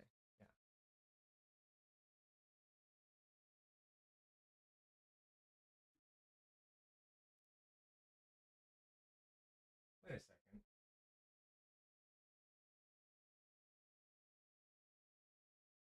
Oh, yeah. Never mind. Yeah, we're good. All right. So, Hecate's outcome is currently posted right here. If anybody needs to reread it, how is that? Is it pretty easy to read with the text and everything that I made? I tried to make it as best possible for you all to read it along with us, so it didn't just look like random text. It's not bad. I'll say for me, and I think this is just for me, a lot of the letters feel like they flow together in this particular font. Yeah. So I get lost sometimes, but that's like on a big enough screen, if you probably not too but bad. I like when I full screen it, like they're clear. Cool. It's clear. Like there's no way you couldn't read it. Like awesome. All right. Well, yeah, I think we're just definitely okay. Easy read for Hecate. Awesome. I am so glad because I had to cut down and really make sure I could like fit it on the screen, but also like not make the scroll like right. over our camera. Like again, you never know how it's going to look when you're live. Like I can only see it from my point of view, but I don't know how that equates to everybody else. I did try to find one that's fatter and bolded, but the rest of them just look like typecast, like just like typewriter, and I at least wanted something to look fancy. Yeah. So fair enough. All right, we are down to the wire. Are you ready to post yours? I'm ready to post mine. I think we're down to the last 40 seconds. Yep, I am. All right. It's down to the wire, chat. We have 3 votes in chat, and we are down to the last 30 seconds. Let me know in chat. Do you guys want? We are at 5 minutes. Should we do 2 minutes or 3 minutes? Like, I mean, I don't want to do it too quickly, but I also like want enough time. All right, here we are. 5, 4, 3, 2, 1. Post. Ooh, agree and disagree. I agreed that the Strider won that one. You thought the Conclave, I really did. but chat I really also did. believed that the Strider won that one. So that is one sim for Hecate Okay. and the Elemental Strider. But we're not done. We have sim number 2. All right. Sim number 2. The Shifting Hollow. Within the ancient heart of the Whisper Woods, time and truth twist unnaturally. A druidic circle once protected the region, but now elemental corruption has shattered its balance. The tree whispers conflicting paths. The stars do not align, and illusions pulse with planar energy. The party must track a missing druid through this layered sentient terrain, navigating mirages, false trails, and environmental hazards drawn from all elemental realms. Success lies not just in survival, but in perception, adaptability, and elemental understanding. Interesting. Okay. I think I'm tracking. All right, Elemental Strider from Hecate. Entering the hollow, the Strider immediately shifts into wood attunement, sensing unnatural stillness in places where plant life should thrive. Vines stir, not with wind, but with intent. The ranger invokes grasping roots to test the illusion's reaction. The vegetation doesn't resist, it dissolves. A false trail. Moving on, the Strider taps into ice infusion, freezing, trickling water to reveal broken footprints beneath, tracking the druid's route through the warped time. As planar instability worsens, the Strider rotates between elemental states each day, lightning to follow storm echoes of teleportation surge, fire to burn through illusionary underbrush concealing the druid's staff. At a key moment, a surge of corrupted elemental creatures ambushes the party. The Strider's terrain-readied powers activate. Frostwarden Cunning and Sky's Favor tipping the balance. They not only find the druid, but restore stability to the Glade's fractured node. Okay. Kind of like the interpretation of how those powers can all be intertwined and used. Very interesting.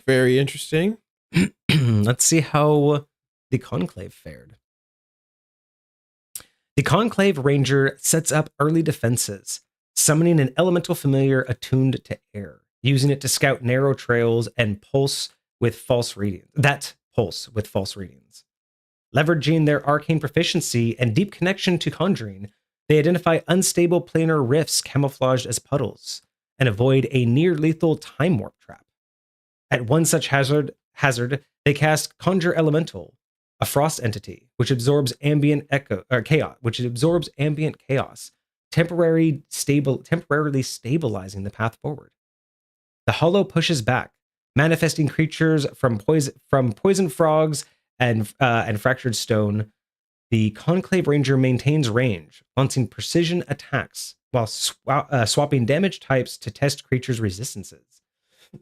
Acid disables one, thunder shatters another. Their elemental barrage clears a corrupted grove entirely, dispersing the illusions hiding the druid's last known location. Their summon companion carries a binding ward ahead to contain residual corruption as the party advances. Okay. I'm kind of liking these stories. I'm liking how it worked with all of this information. Very interesting. All right, simulation number 2, outcome. Both sides performed well in navigating magical terrain and tracking through distortion. The Strider's ability to dynamically interpret terrain, reveal falsehoods, and utilize elemental attunements for both navigation and restoration demonstrated a higher degree of environmental synergy. The Conclave's Ranger conjuration and Arcana tools were well used, but the Strider ultimately felt more intimately tied with the land and the mystery. AI votes the Elemental Strider takes this simulation. So once again, the vote will be, do you agree?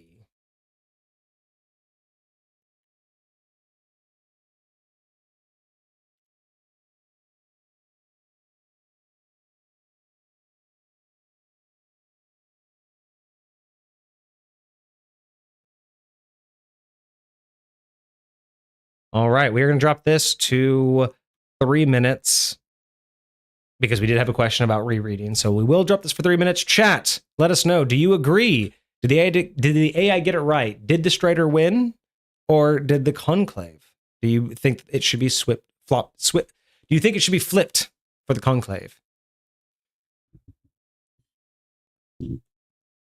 If there's a devil's advocate like Kage was in the last scenario, can that advocate explain the swap? I'm not sure what you mean. Can you elaborate? Because I don't know how to answer that question. We got 1 vote from chat already. So who do you think won this particular one? I don't want to give up my vote just yet. Oh, yeah, I'm just asking. But was it the Elemental Strider that was able to go from one to the next, piercing through the illusions and burning away everything? Or was it the Conclave being able to utilize its friendly abilities to mark a path through? I very much loved. I liked the different approach that this scenario took. Like you're tracking somebody down, you're doing very much other rangery type things. You know, I feel like that very much fits with the attempt to test, are these rangers rangering? You know what I'm saying? Like, yes, I can do elemental damage, but like it's an elemental ranger specifically. So I like the approach that the scenarios are coming from. It's very interesting how they're implementing them, how they're describing them.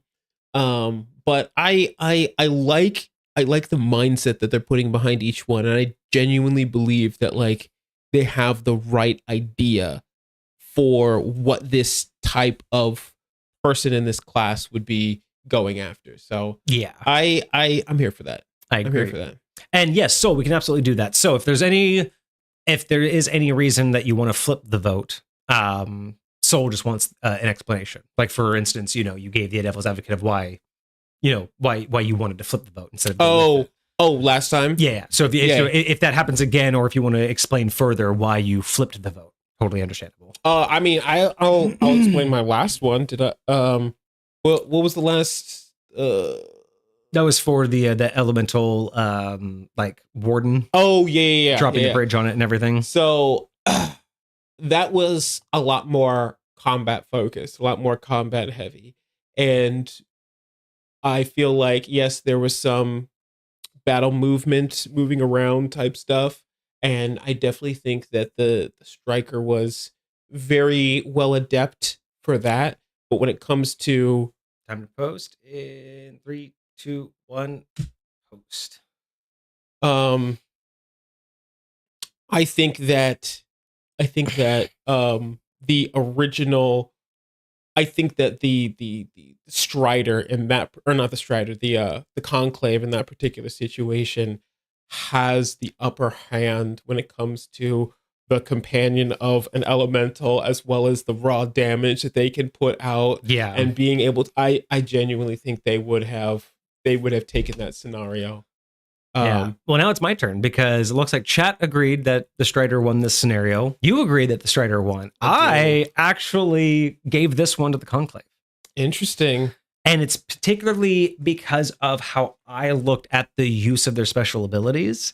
I felt the AI took a bit of a leap with the wood attunement and like being able to, because I'm tuned to wood, even though the abilities are more about my attacks, somehow that gave me the ability to just know what was fake.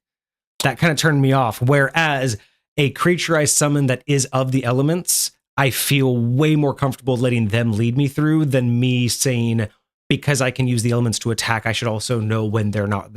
You know what I mean? It was a stretch. I feel like the Conclave had the more appropriate response with elemental friends than the suggestion that their elemental attunement gave them extra sensory perception. So I will say this, very similar to the first one, how I understand the AI's interpretation of what was going on, but I the way I look at it, I feel like the way that, even if I don't necessarily agree with exactly how they said the Conclave in the last one would have attacked them, I do agree that the Conclave would have been better at attacking them. And so in this particular scenario, I also kind of feel like the way that they articulated it wasn't the best, but I also believe that when I do look at their powers and I imagine myself as this Conclave, and if I'm approaching this scenario, I do think, especially because it was the only one that actually had environmental abilities attached to what they were doing, I genuinely feel like that's actually built into the class itself, and I feel like that would give them the ability to help them navigate a lot better than the other class might. Yeah, and that totally makes sense. I just feel like, I like. I do agree. I do agree with in terms of the actual scenario of just walking through an elementally like distorted place. I feel like having an elemental is realistically, I'm more likely to trust that that's going to get me through than, oh, these roots feel fake. You know, it just for the narrated, I liked it more. So that's why I try to flip it for you there, Soul. So the Conclave did not get that point. Chat, and you agree, the Conclave wins Sim 2. That is 2 out of 3 Sims. So Hecate will get the 4th round point, but should we look at the 3rd Sim? Just I 100% want to see it. I 100% want to see it. So here, let's look at the 3rd Sim and see where we go. Anyway, so Sim number 3. The Silent Masquerade. In the velvet-lit ballroom of the House Virulin, the nobles of Araska gather under enchanted chandeliers. Masks conceal identities, but some guests are more than human. A splinter sect of elemental cultists have infiltrated the High Court, plotting to unravel the city's planar seals. The Ranger must uncover the cultists without provoking suspicion. Spells are heavily restricted. Magic is monitored. Weapons are disguised. Eyes are everywhere. In this den of secrets and symbols, only grace, wit, and the subtle use of power can prevail. Interesting. This is for a Ranger. This is why I wanted this one to be the last one. I loved this scenario. That's wild. It's a totally unique approach on a subclass test, but that's why I loved this. I loved this idea. All right, so let us see how each one would have prevailed. The Elemental Strider, slipping into the masquerade with a mask woven from real vine and a mist-chilled silk. The Strider surveys the chamber like one raiding the forest canopy for predators. They subtly invoke wood attunement, brushing past a potted plant and whispering to its leaves for movement cues. Spotting a guest who never casts a shadow, the Ranger surges ice infusion into their drink, watching to see if it freezes naturally. It doesn't. Cultist mark. Their ability to subtly manipulate elemental effects as gestures or environmental accents, condensation, static flickers, or an ember dancing against wind becomes a social language. One cultist reacts too strongly. The Strider feigns a toast, brushing the cultist's hand with faint lightning. The mask flickers. The jig is up. With diplomatic precision, they quietly draw a sigil on the wall with fire attunement. A flare that signals their ally hidden in the rafters. The cult is revealed. No blade drawn. Interesting. All right, and now for the Conclave. Arriving in a tailored cloak, the Conclave Ranger appears nothing more than a dashing noble with a decorative bowpin. But concealed under their sleeve is a tiny elemental familiar. Creature of whispering wind. It flits from table to table, picking up murmured conversations and bringing them back via coded gusts. The Ranger uses Arcana checks to decipher layered magical bindings on servant trays, detecting subtle glyphs used by the cultists to track their victims. They deploy Conjure Elemental outside the building, masked as a fireworks display tribute, giving them an excuse to create a faint tremor inside. Amid the confusion, they trigger elemental barrage, not as a destructive strike, but by launching a single arrow that splits into spectral shards above the dance floor. The arrow highlights those unaffected by magic, a telltale trait of the cultists. In the silence that follows, the nobles gasp. The evidence is visual. The cultists are outed, with barely a breath whispered.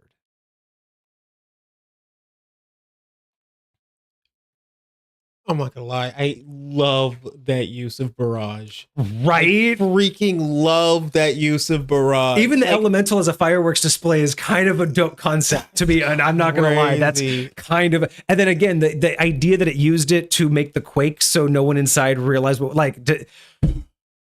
that. Dude, that's crazy. That's crazy. Killer. All right, let's see what the AI thought. AI outcome. The simulation was nearly dead even.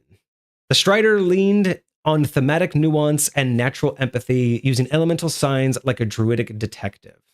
The Conclave Ranger executed a brilliant tactical ruse with spellcasting, sleight of hand, and social engineering.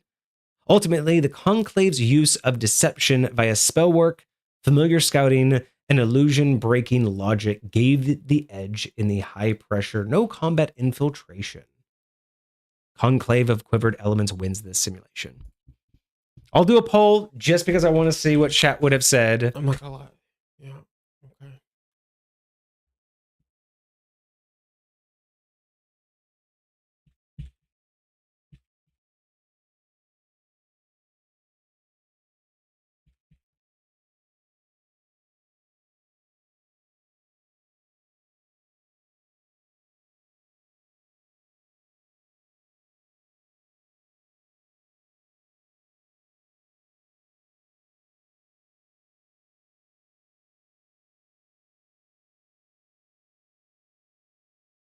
All right. This one's only going to be for 2 minutes because technically this round's already won. Sure. But I really want to know. So post it in chat. You like the simulations? Thank you, Hecate. I had a lot of fun refining these down until I got them to feel the way you were looking for. Yeah. I really wanted to show these things because, again, combat really only shows off dice rolls. How much of a science do you have that down? Do you think you could like run it through like a select group of prompts, or is it like something that's like kind of labor intensive to like customize? It's a back and forth. I'm learning a lot more about how to prompt ChatGPT now, so I'm getting a lot more benefit out of my simulations. It's working with getting a good idea and then getting it to stay on track. Got you with that idea. Okay. I'm so glad you guys like the simulations. Thank you guys so much. I really do appreciate it. Let's see. I don't know which one.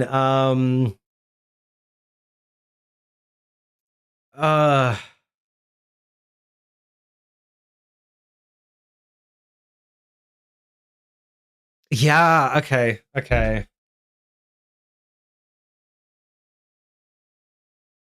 I mean, again, do we want to wait it out, or I mean, I think chat's already in there. We already got one vote, but I know what my vote is for this last one. I also know what my vote is. Should we just post them? All right. 3, 2, 1, post it.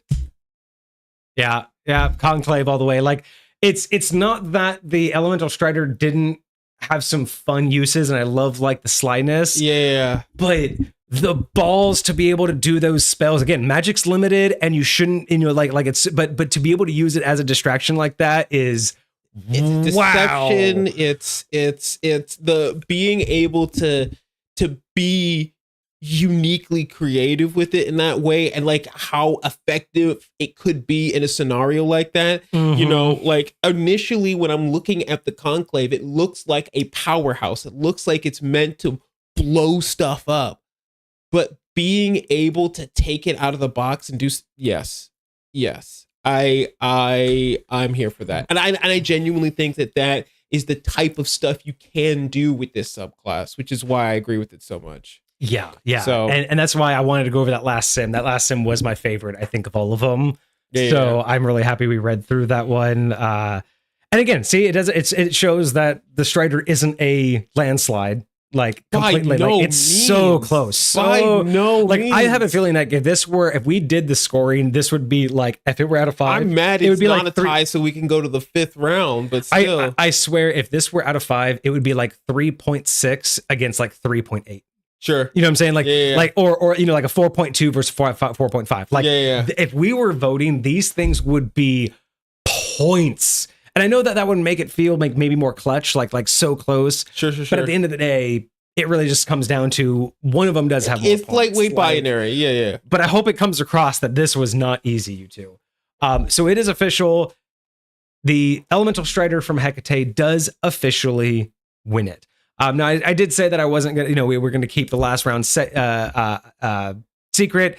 But since that one's doesn't really matter, we can at least show you guys it's nothing special. Honestly, this one was literally going to be the easiest tiebreaker because the tiebreaker was going to be a final pitch. Each of them were going to be able to write whatever they wanted in chat real quick as like a final pitch to why they think there should be one. Gotcha. And the vote was going to come down to who do you want? Like it was a pure objective. They each get to do a blurb in chat, and then you just vote which one you prefer. Kind of like Super Fight. You just Yes. like make the case for your. I mean, I try to, the idea was like those first 4 rounds, I try to give it every best chance of proving itself. At the end of the day, if you couldn't prove it one over the other, it was going to be down to just which one did you like better. You know what I mean? It was going to be a personal taste. I like it. It's kind of like closing arguments. You know what I mean? Exactly. And that's why I wanted it to be the tiebreaker was just going to be just a no hold, just you tell me what you think and then we'll vote. But that was it, everybody. So let me look here. The scores are in. The sims are done. The voting is done. That was crazy. 3 hours. That actually didn't take too long, actually. We did good. That was so much fun. So with that, let me pull up the rules. We do have a 3-1 win. So prizes. Hecate, thank you so much for your participation and your submission. Soul, thank you so much for your participation and submission. This was a lot of fun. I hope you all come up with more ideas. If you guys like this, let us know in the Discord. Link is in chat. Link for our social medias as well. Let us know in the comments on YouTube. Let us know in chat. Let us know in Discord. If you like this, we will do this more. I loved the production value that I got out of this. I loved building this all. It's just one of those things that I don't know if I could put this much effort into every weekly stream, but I would absolutely put this effort in if y'all liked it. It was a lot of fun for us to run. It was a lot of fun to build, and I'm excited to do more of this level of content. For sure. Yeah, I think you so bold. And again, I want to just make it clear, this was not by us. We did not ask for this. Yeah. Soul and Hecate made this test themselves and asked us, would we be willing to do something with it? On. And of course we were. This was by you, for you. So thank you. Thank you very much. This was absolutely phenomenal to do. Let me get your prizes out, Hecate. So Hecate, add points to Hecate.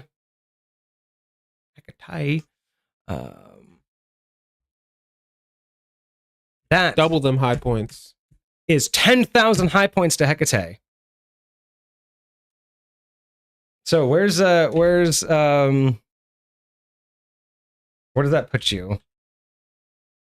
17,363.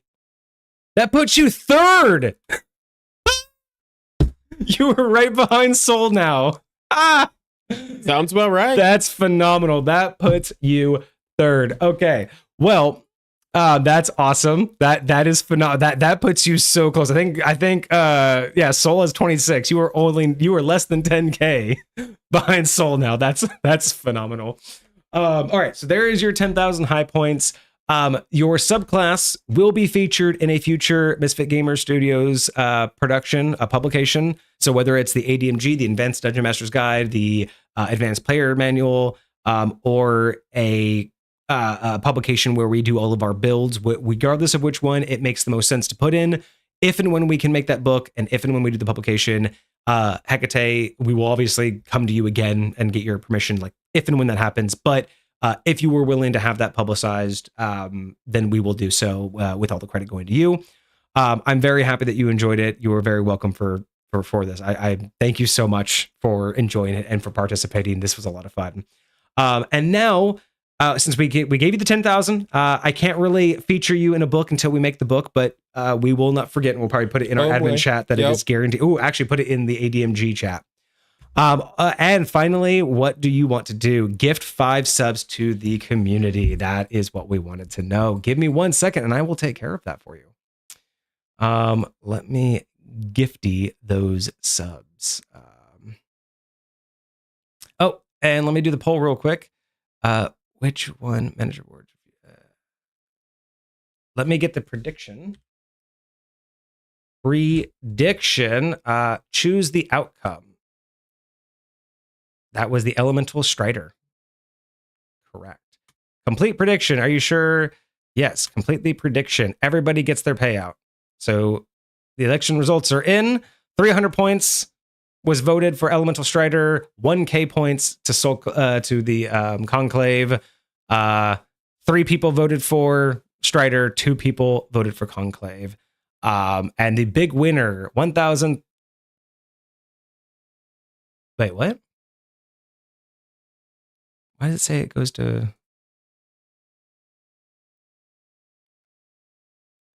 Is it just based on wow, yeah. Who so a total of 1,310 points will be split between Marty and 2 others. Looks like yeah.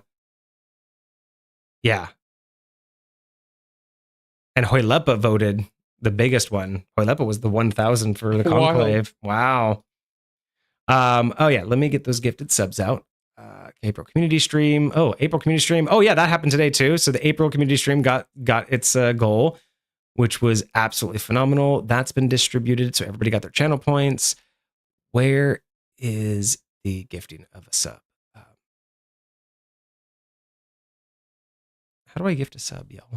Do I have to actually like? Oh, I bet you I have to do it through Twitch itself. Oh yeah, I think so. I don't think I could do it through my thing. OBS. All right, everybody, give me 1 second. We will gift 5 subs. Let us know in chat. Let us know how you enjoyed this. Did you enjoy it? I mean, I really hope everybody did. Oh, hang on. I got to fix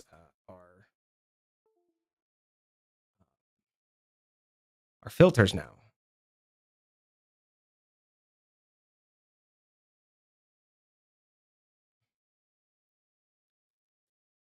Hello? There we are. Okay. Back to normal. Hello, everybody. Back to normal. Let me gifty those subs. Where are the gifty of the subs? Where the subby gifty?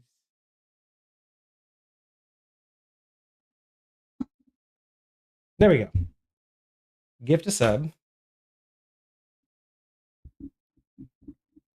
Gift that sub. Gift that sub. Gift. Oh, and it's on sale right now. Noise. I'm going to save some money, chat. I'm going to save $10 by doing this. All right. Hecate, you voted to get 5 gifted subs away. So if you get a gifted sub right now, you can thank Hecate. Bada boom. Bam! Vixie just got subscribed. Marty just got a subscription. Magoder just got a subscription. Penguin and Aki all just got a subscription. Congratulations to all of you. You can thank Hecate. That was on behalf of their win to the community. Amazing.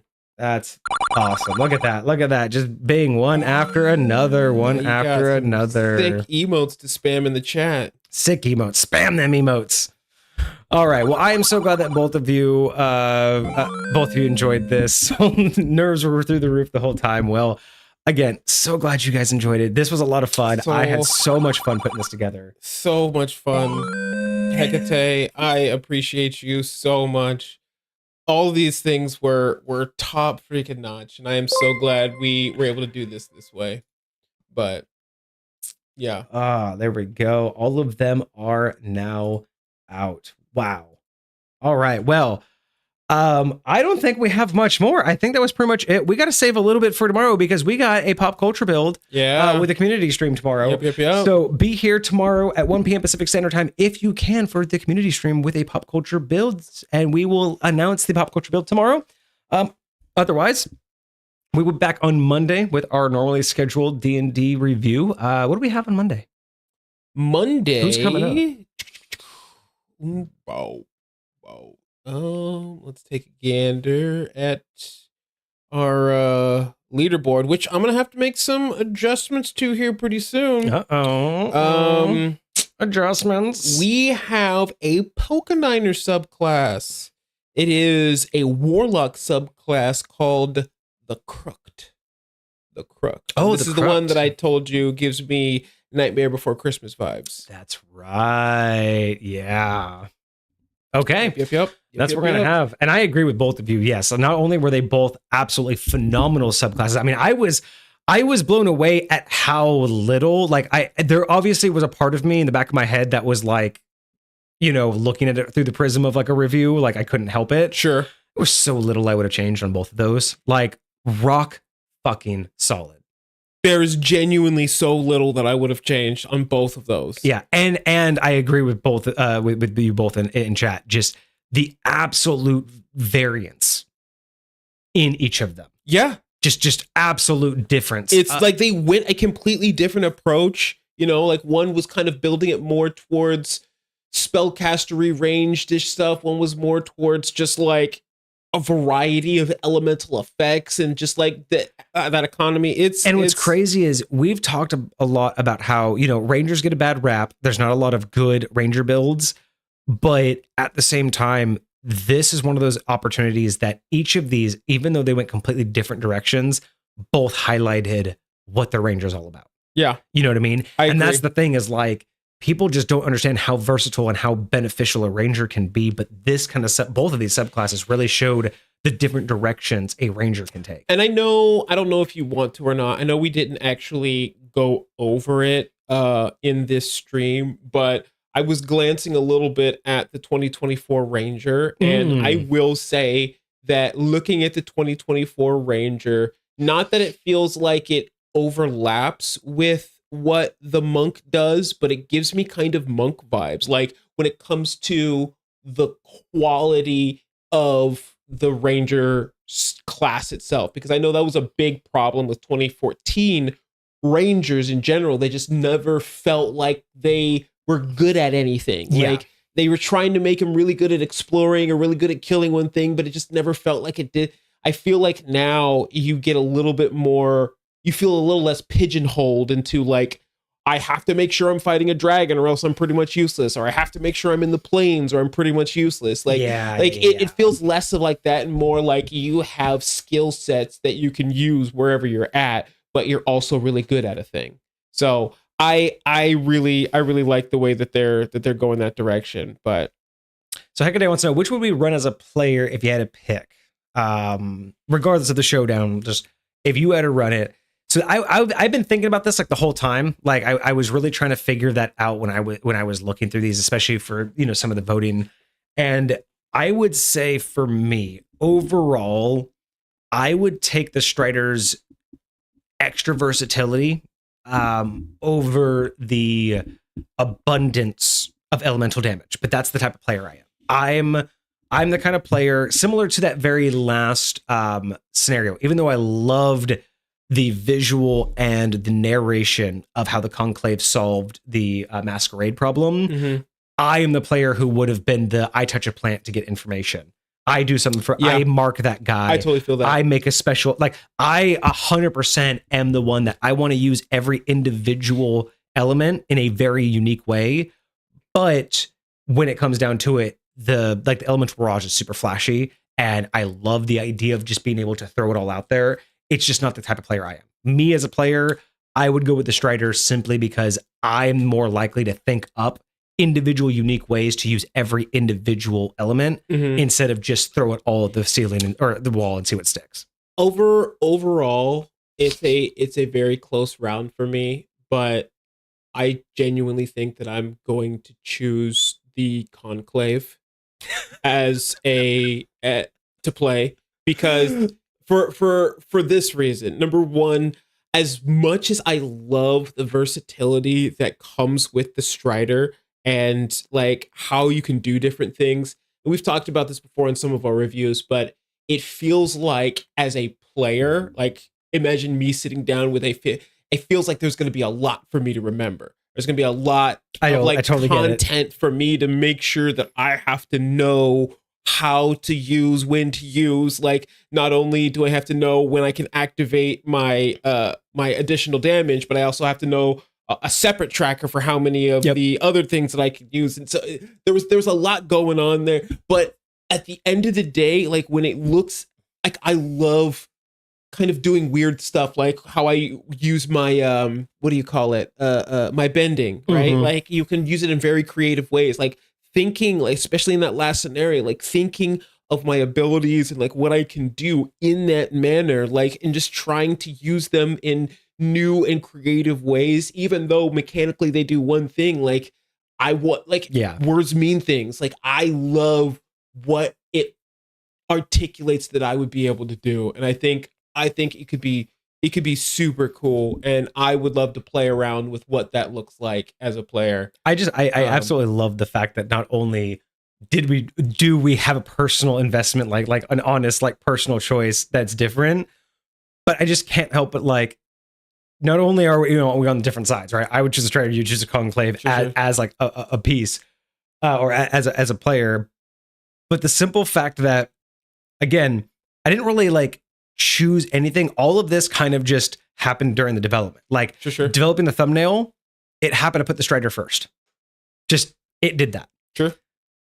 Our cameras just happen to be best when I'm on the left and you're on the right, in terms of like when we're looking. That's the way we've always done it. But the simple fact that like the Strider worked on my side, so I'm like, okay, well the Strider's also on the left. I'll just and that's why I was just like, I'll just take the Strider because it's lining up, so I'll just read it. But the fact that's the one that I prefer and the one that you prefer, and it's just the ones that we got assigned purely because the thumbnail happened to go in that order. Just absolutely beautiful. Wild. I absolutely love that we both truly got to represent the one that we would have chosen. Yeah, I love it. I love it. I love it. I love it so much. All right. Oh God, that was so much fun. I'm so happy with that. All right, everybody, we are going to take it from there. It's almost 3.5 hour mark. It's getting kind of late, and we have your community stream to do tomorrow. I know. And I have a whole bunch of errands I got to run in the morning first. So we are going to cut here. Thank you all so much for showing up, for participating, for talking to us, for keeping us company. We really do appreciate the support that we got. We had. I mean, aside from the raid, we definitely had a lot more people show up immediately, which was just, it meant a lot to us because this was a bigger production, and I really wanted to like, especially on a Friday. Yeah. I really wanted to throw this out there. So I'm super happy with it. Hecate and Soul, thank you again for coming up with this idea, for going out of your way to make a challenge, to do the work. And again, just the great work both of you put into your classes, the balancing, the structure, the verbiage, everything about it was top notch. Giving us this great idea, this great opportunity to do this was a lot of fun.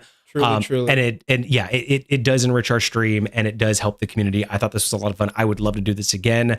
If the community believes so, then we will keep going. But yeah, absolutely. Thank you all so much for participating, for coming up with this idea, and just being here. It's like I said, it makes this so much easier to do. So I appreciate all of you so much. We'll finish up with chat here, and then we'll get out of here. What you else see as a player? Oh yeah, Marty been in and out. No worries. Thank you, Marty. Appreciate the lurk. No problem. Congrats, Hecate. Yeah. But everybody did a good job. I swear, if this was like a scoring of out of 5 or out of 10, you both would have had the same number. Like, if it were an out of 10, you both would be in the 9s. If this were out of 5, you'd both be in the 4. You'd be above 4.5. If you were in the 9, you'd be in the 9.5. So like, if at all there was a chance, you guys would be, I guarantee you couldn't be more than 0.3 away from each other. Like, if you want an honest to God, how close you guys came, out of 5, out of 10, it doesn't matter. I don't imagine you are more than 0.3 points away from each other. Right. That's how close this was. I just feel like the extra added time and difficulty of calculating scores would have just been more difficult than just the way we did it, but so close. So close. Yep. Anyway, thank you so much. We're going to cut it here. I appreciate every single one of you. We will continue to work hard for more of this great content as long as you show up and participate. We are going to continue doing this. I can't wait to make this into a full video. So Heck yes. watch out on the main channel. If you aren't subscribed, please go do so. We are pumping out edited content every week on Wednesday. It's basically our normal live stream, but I take out all of the side tangents that don't directly relate to the topic at hand. I cut out a bunch of the fluff, the pauses, and just some of the excess stuff. So it is just the topic at hand as it was meant to be during the live stream, minus all the fun stuff that we do to fill the time. So Sure. please go check that out. Like, subscribe, comment if you like them. I need advice. I need to know what parts work, what don't, what you guys like. So yeah, next showdown coming soon. I will post more details in Discord. If there's a lot of comments, then we'll do that. So yeah, thank you guys so much. We're gonna get out of here. We appreciate everything. I hope you all had a great week. I hope you have a fantastic weekend ahead of you. I hope you can join us tomorrow for the community stream. But if not, everybody get some rest. Have fun if you have the holiday weekend. Have a great time. Try to stay out of the rain. But otherwise, we will see you all tomorrow or Monday during our normally scheduled D&D content. That's gonna be us, guys. Cheers. Deuces, my friends.